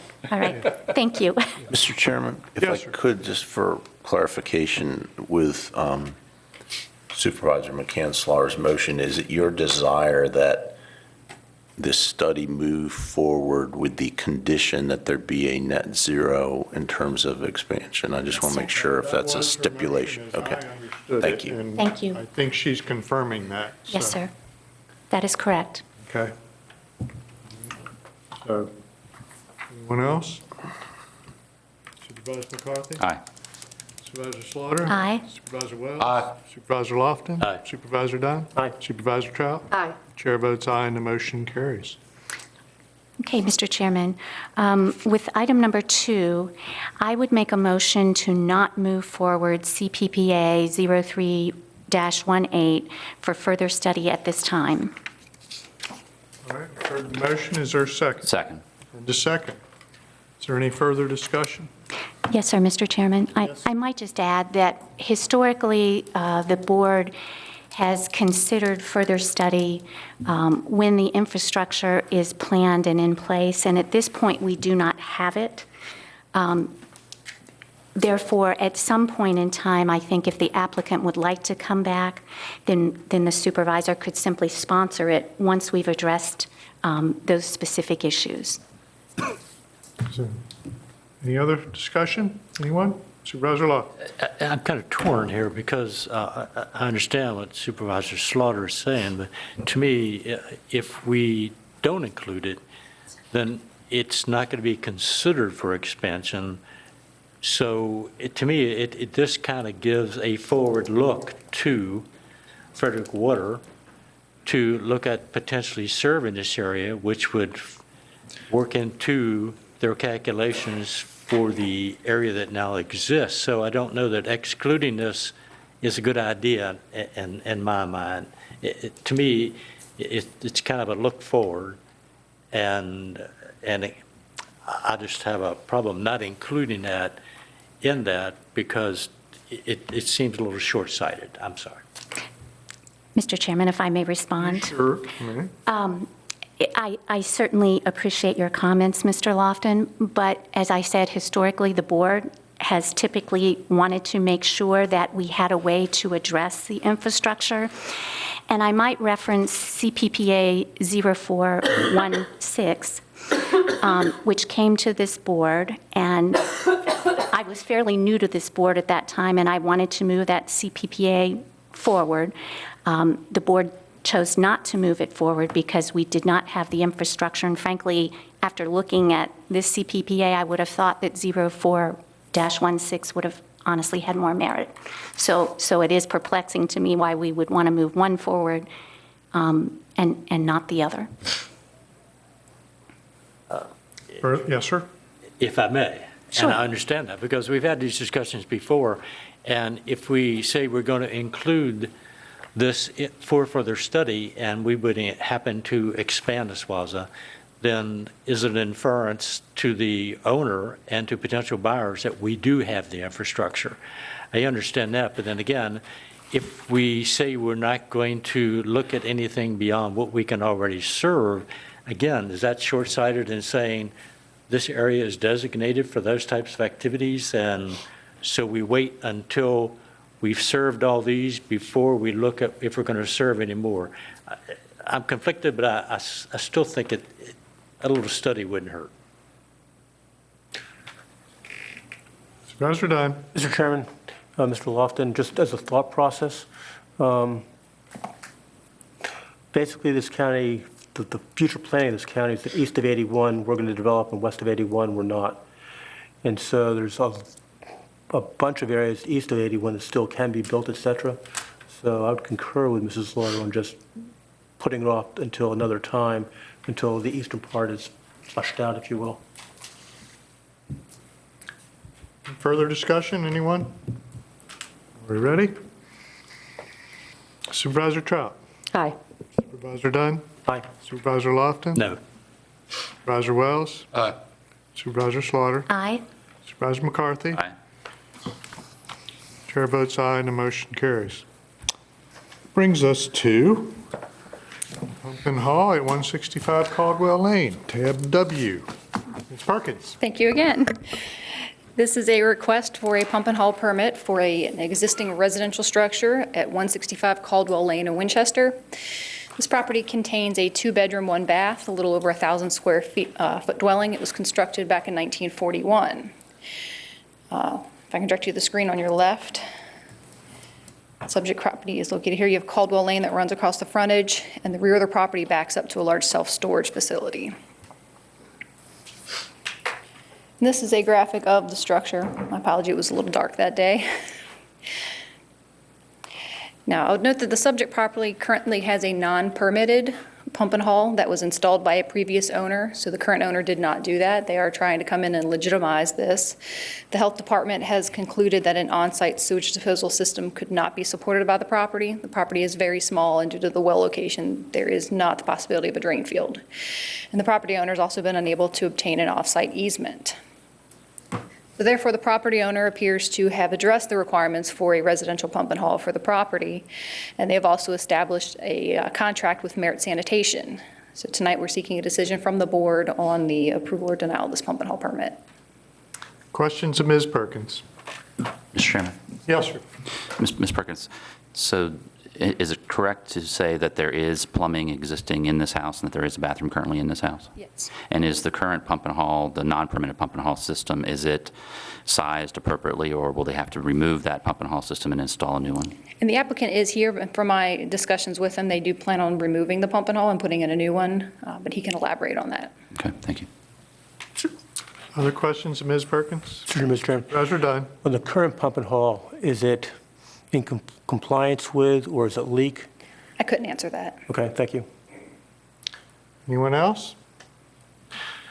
Yes, sir. Mr. Chair, been doing a little research, don't know a lot of research on this because we've had a couple of applications that we've turned down, but they seem to be of commercial nature.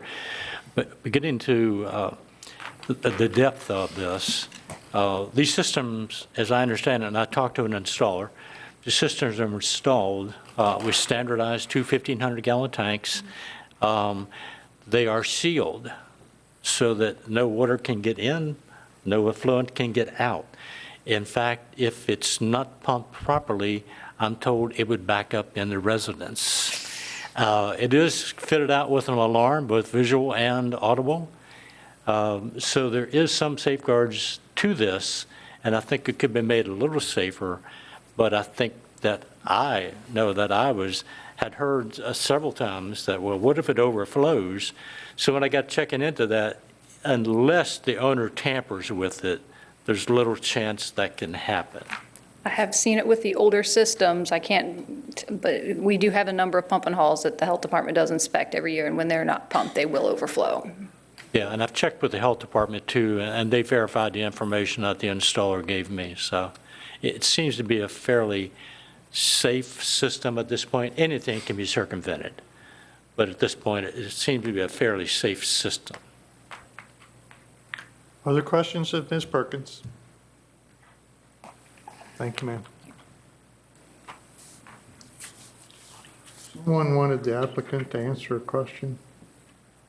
Are you willing to do that?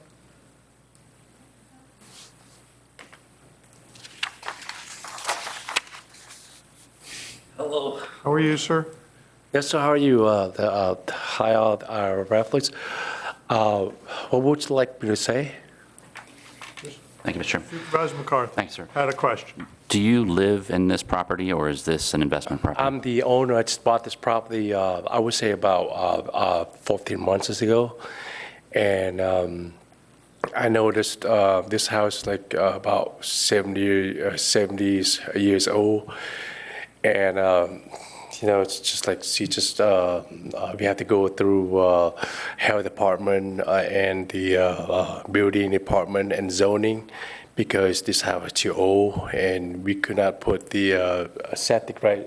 We can't put the pumping. We have to put pumping hall. So I already called the company called Greenway Engineer, and they will design for us, and we'll put one in my location, probably with the code now.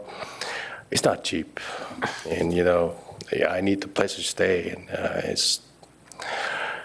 I have to go through all this. I didn't know that this 70 years old home, but I understand that we have to do with the national code and it's.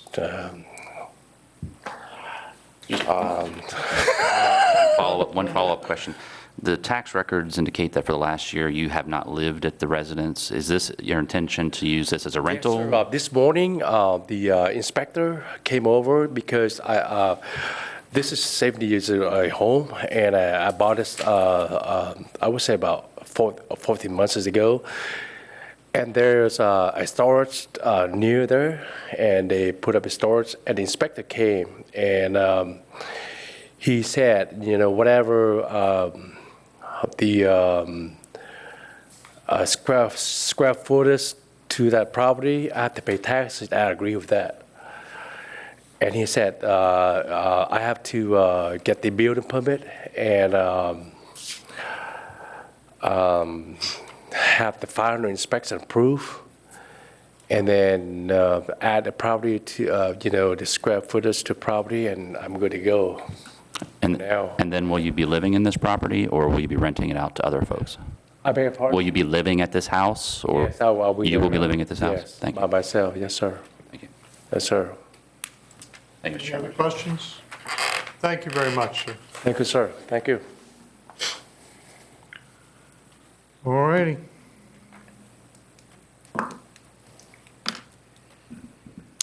What's the board think?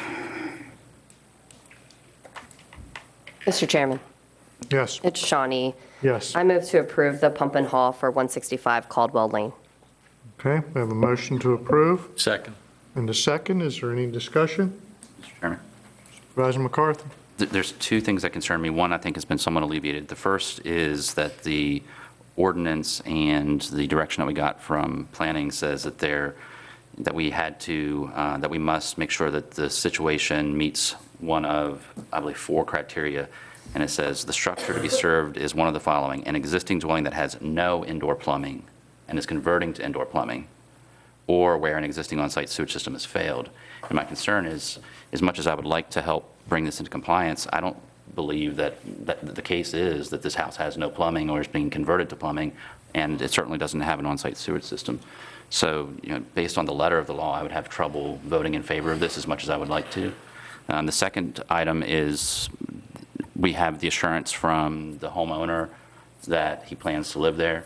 I have a concern about these type of pump and haul systems used on rental properties, especially because tenants that may be in those properties may not know about the maintenance or when they need to be pumped and those types of things. It would be a concern for me for the health and safety of the tenant and perhaps the neighbors as well. If they're not properly maintained by someone who's not living there, may not have as much of a vested interest in seeing it maintained. So I just have a little bit of concern in those regards. Further discussion? Mr. Chairman, I guess after the comments that Supervisor McCarthy has made, and I maybe would ask our county attorney, okay, if we are fulfilling the requirements here. One of the, also the statement in the text is that where an existing on-site sewage system has failed, this house would have had a pit privy, which is a failing system. So we have, sometimes drain fields will fail, the pit privies are not allowed anymore and they'll fail. So at some point, the property owner before this gentleman had the property remove the pit privy and then put in the illegal system. So it's still considered a failure. But it's not an existing on-site failure. It's no longer in existence. Right, because they would have removed the pit privy. That's my concern. But yeah, it was still considered a failure even though they installed the illegal system that we're trying to legitimize. Thank you. Thank you, Ms. Perkins. All right, any further discussion? The motion and the second is to approve. Supervisor McCarthy? No. Supervisor Slaughter? Can you move on, and I will will do come back that. to that. Give me a minute Supervisor here. Wells? Yes. Supervisor Lofton? Aye. Supervisor Dunn? Nay. Supervisor Trout? Aye. Supervisor Slaughter? I guess I should have asked their attorney for clarification on the law, and I can't do that now since we've already started the vote. He's smiling, but he's not offering any help. So. I know it's a tough position. I have to defer to the chairman on that one. I don't mind the question, but we are a bit afield. If you're willing to respond, I'm willing to permit it. Go ahead, Jude. Ask. I want to be sure that we are adhering to our codes and our laws before we approve something. I'm not the attorney, but if I can chime in. We have had numerous pumping halls over the years. Typically, and as is not uncommon in Frederick County, as Candace indicated, you have, no indoor plumbing in facilities, outhouses, what have you. What our practice has been in very general terms is when there is no other remedy and a house becomes unoccupiable without the use of a pumping hall, then they've been permitted. So whether it be a failed septic system or, we discover that there's a pit privy that, the health department has issues with. So I think that it was the intent and purpose behind that wording, is that pumping hall is a solution of last resort. And you think that the code that we have in place would address that as we are voting on it? What Ms. Perkins put in the memo is what the code says: an existing dwelling that has no indoor plumbing and is converting to indoor plumbing, or where an existing on-site sewage system has failed. Her conclusion is that there's a system. It doesn't say an existing legal system. It says system. And I'm inclined to agree with that interpretation, is whatever system is there has failed, and therefore the conditions met. Okay. Thank you for the clarification. My vote would be aye then. Supervisor Slaughter votes aye. The chairman votes no. The motion carries. All right. That will bring us to board liaison reports. Are there any? Yes, Mr. Chairman. I have the Frederick Water Report. Yes. So the Board of Directors met on August 21st of 2018.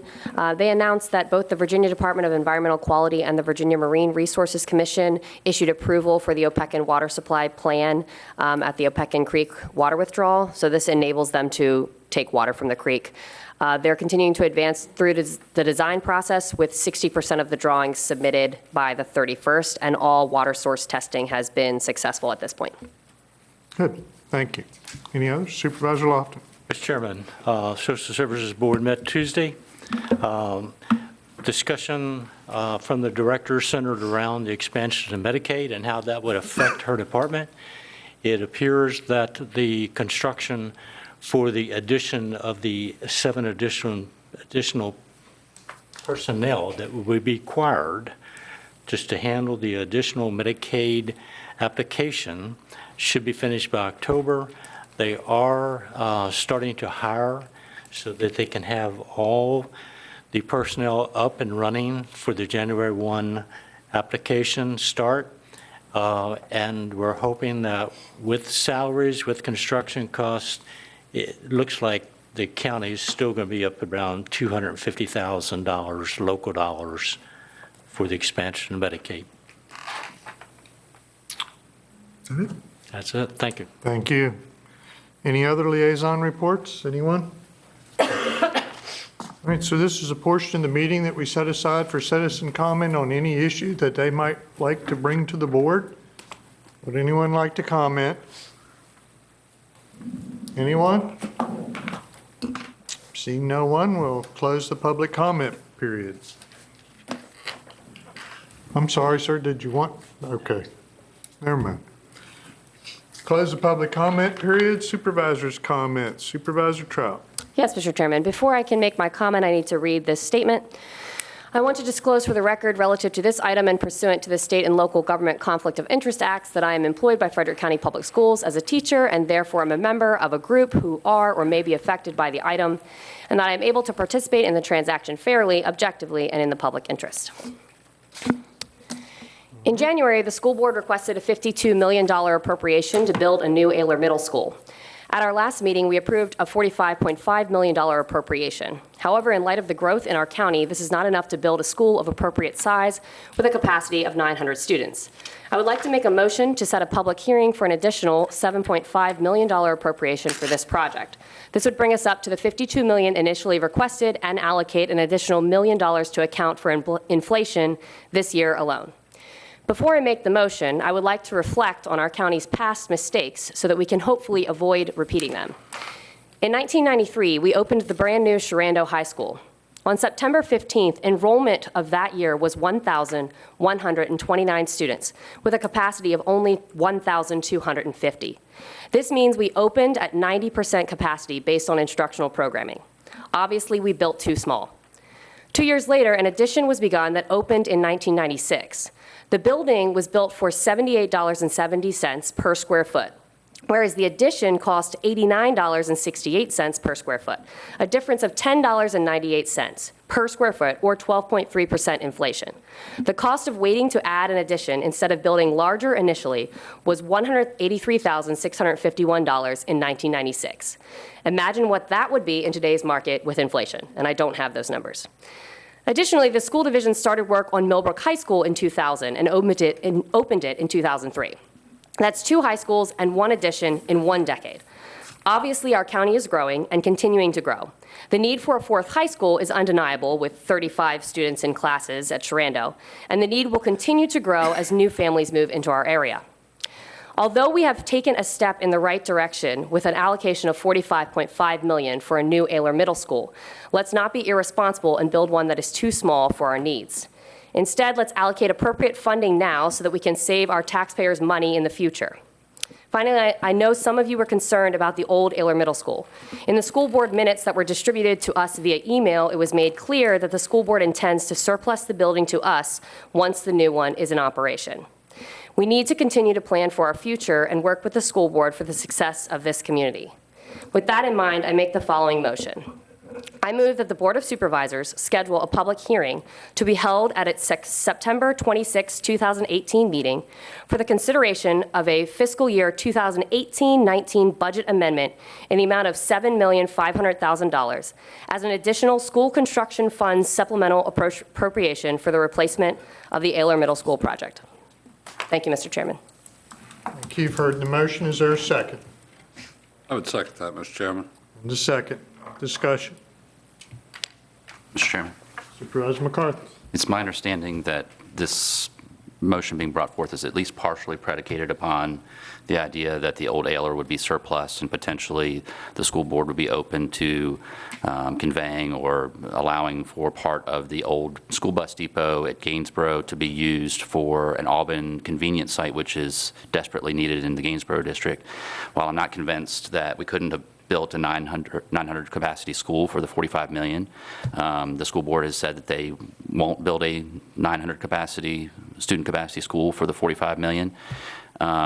So, we're kind of over a barrel to a certain extent. I'd hate to see the taxpayers be told 6 years from now we've got to build another $30 million middle school. So while I'm not ready to vote in favor of something like another appropriation, I am open to a discussion. But I just would say that in order for this to even be feasible in my mind, I would want to see something more concrete. We've been told before that we would receive certain things from the school board that never came to fruition. I would want to see a resolution or something in writing that says the intention of the school board is immediately upon the new Ailer being built, that the old Ailer will be surplused, that there will be some kind of compromise on the property at the school bus depot to allow the citizens of Gainsborough to have access to a convenient site there. That's all I have to say. Further discussion? Mr. Chairman, can I respond to Mr. McCarthy? Mr. McCarthy, in the emails that we received from the school board minutes, they did say that they intended to surplus the Ailer building to us upon the opening of the new one. And I think that we continue to talk about working in a spirit of collaboration in the county and establishing trust between our board and the school board. And I think they put it in their written minutes as a consensus from their board that that is their intention. And I think holding them to the fire with a resolution is not really necessary, especially if we want to create that collaborative relationship. They're saying that they're going to do it. I think we can trust that that is their intention, and that should be enough for us to go forward with this project.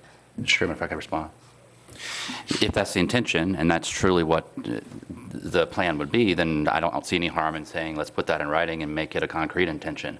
There have been promises made and good intentions for years and years that never came to fruition. So this isn't about not trusting. This is about verifying. Trust but verify. I want to work with the school board. I want us to get to a point where we can work more closely together to build economically viable schools for our county that meet everyone's needs the best we can. But I've seen emails in the past. You said there was an email from the chairman that says that this is the intention. I've seen emails that said that the old school bus depot was going to be surplus back too, and that didn't happen. So emails, in my opinion, especially as an attorney, just aren't quite good enough. I need to see something much more concrete than that if this is to move forward. Mr. Chairman? Yes? The email that I'm referencing is merely the school board minutes that were distributed to us. So I feel like that is in writing, that they will surplus. If their minutes say that their intention, that's not necessarily an email, it's just the way that it was presented to us. It is the minutes of the school board's public meeting. So if nothing else, if they fail to do that, then they are not honoring their contract with the constituents, and so then they, as elected officials, are answerable to their constituents. Further discussion, anyone? Mr. Chairman. Supervisor Dunn. Ms. Trout, the chairman has written a letter, and I believe the chairman of the school board is trying to work with us, but he has 1 vote. He does not have 7 votes. So like Mr. McCarthy has said, I think they all ought to vote if that's the intent. Your request for $7.5 million is $1 million more. When we were talking earlier, one of the options for a 900-person school was to do an addition to the school, and that was going to be $33 million. And when we had that discussion, Mr. McCarthy made the comment to me about the fact that if there were cost overruns, what happens if it goes from 33 to 38, et cetera? That was the reason why I ended up voting for the 45.5 versus the other. I know we probably have a philosophical difference, or we may have a philosophical difference on how education is delivered. In Loudoun County, they have collaborative learning. Their school halls are 9 feet wide. In Frederick County, I believe that the chairman of the board and the superintendent of schools are looking to have something similar to what was done in the new middle school with a collective area in the middle. That's a judgment call. My question is dealing with the cost. In the next 3 years, the school board is going to make a request for over $200 million of additional items on their CIP, including Armel and 2 high schools.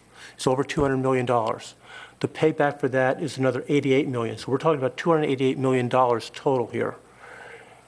I think that the chairman of the school board, in his effort here, was saying, fine, can we surplus one item to get something else is reasonable. So I don't disagree with that.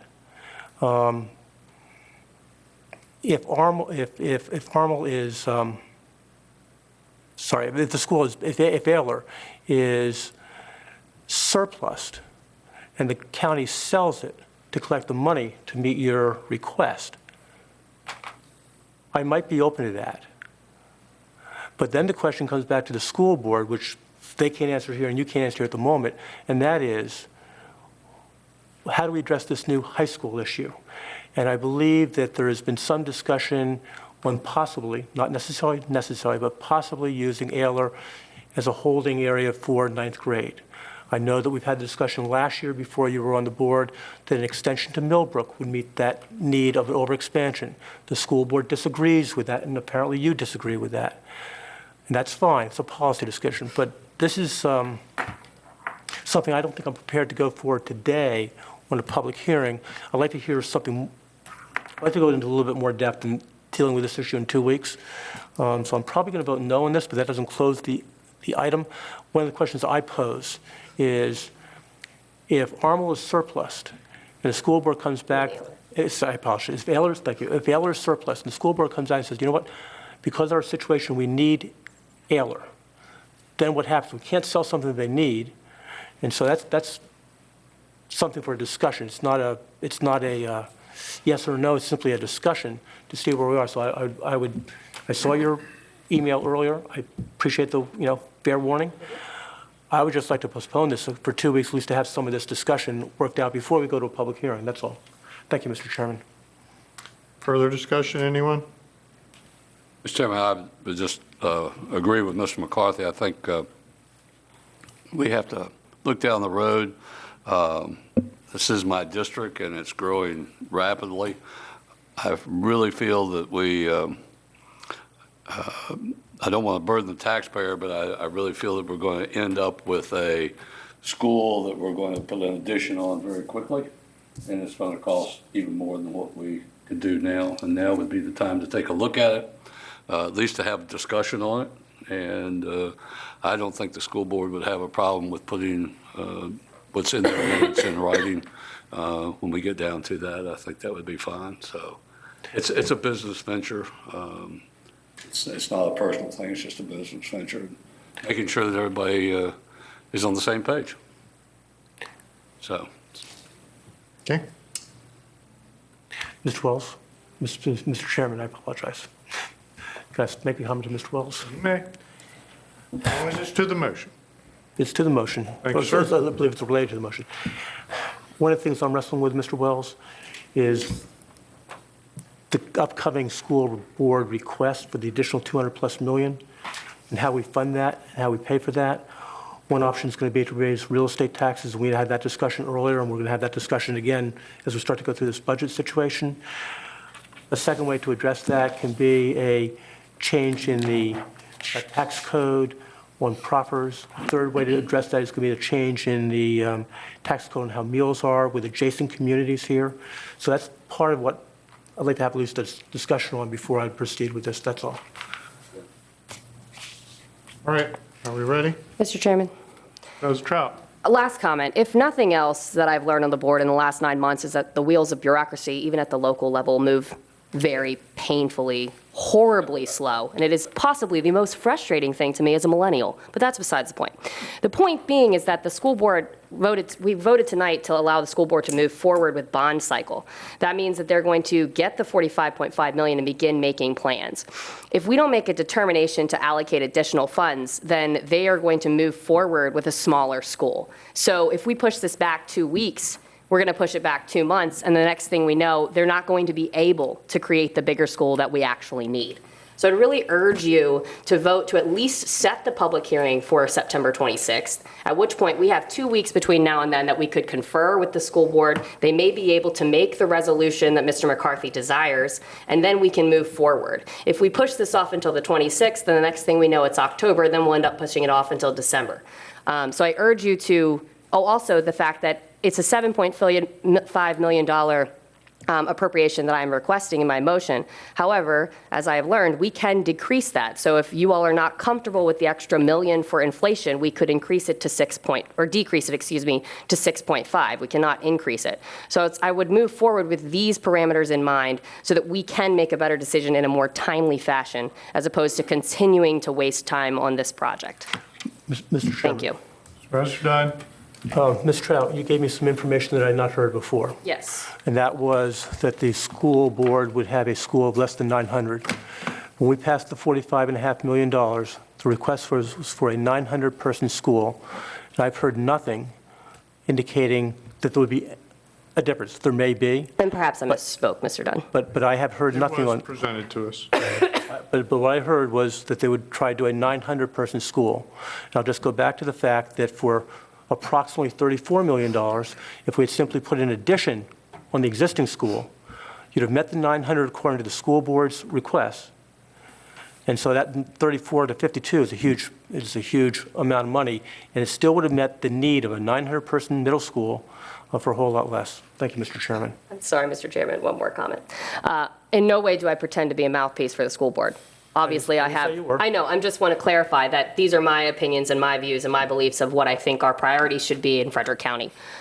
So in terms of the 900, that's just me saying I know what, in terms of 45 million, 45.5, what can be accomplished in terms of instructional programming. It might not be as grand of a school. I'm not saying they can't build 900 capacity school. That's besides the point. What I'm saying is that if in any way you support possibly exploring this as an option, then we should approve this motion tonight so that we can move forward instead of continuing to delay. And it seems that many of you do support it, but you have reservations. I understand that. But we have time to address those reservations prior to our next meeting without continuing to delay it, since it does require a public hearing. That's all. Mr. Chairman. Yes, sir. And so, Ms. Trout, one of the questions I pose to you is, we have a request for over $200 million coming down the pipe. And my question is, are you going to support? I'm not putting you on the spot, but are you going to support each of those? Because if you do, then you have to raise taxes significantly or deal with a sales tax or a proffer. And if the school board has a list of priorities and they say this is really critical, then we're going to have to address that issue. If the school board says we could postpone for a year or two or three, X, Y, or Z, each year a postponement of something will save us between $11 and $12 million on the cost of debt. So just something to keep I'm through. going to ask us to focus a little on the motion, if we could, please. Thank you, Mr. Chairman. So the motion is to set a public hearing for September the 26th. And some leeway in considering an additional appropriation. That's the way I think the motion was worded. Right, I would like it to be 7.5, but if it needs, that's the top, the cap. So that is the motion. Is there any further discussion? See no real negative in setting a public hearing, but are we ready? Supervisor McCarthy? Aye. Supervisor Slaughter? No. Supervisor Wells? Aye. Supervisor Lofton? No. Supervisor Dunn? Nay. Supervisor Trout? Aye. Chair votes aye. Motion carries. We'll set the public hearing. All right. That brings us to additional Board of Supervisors comments. Are there any? Vice Chairman. Mr. Chairman, I move we adjourn. Second. To adjourn, is there a second? Second, Mr. Chairman. A second. All those in favor, aye. Aye. Opposed, no. We thank everyone for their patience and their contributions.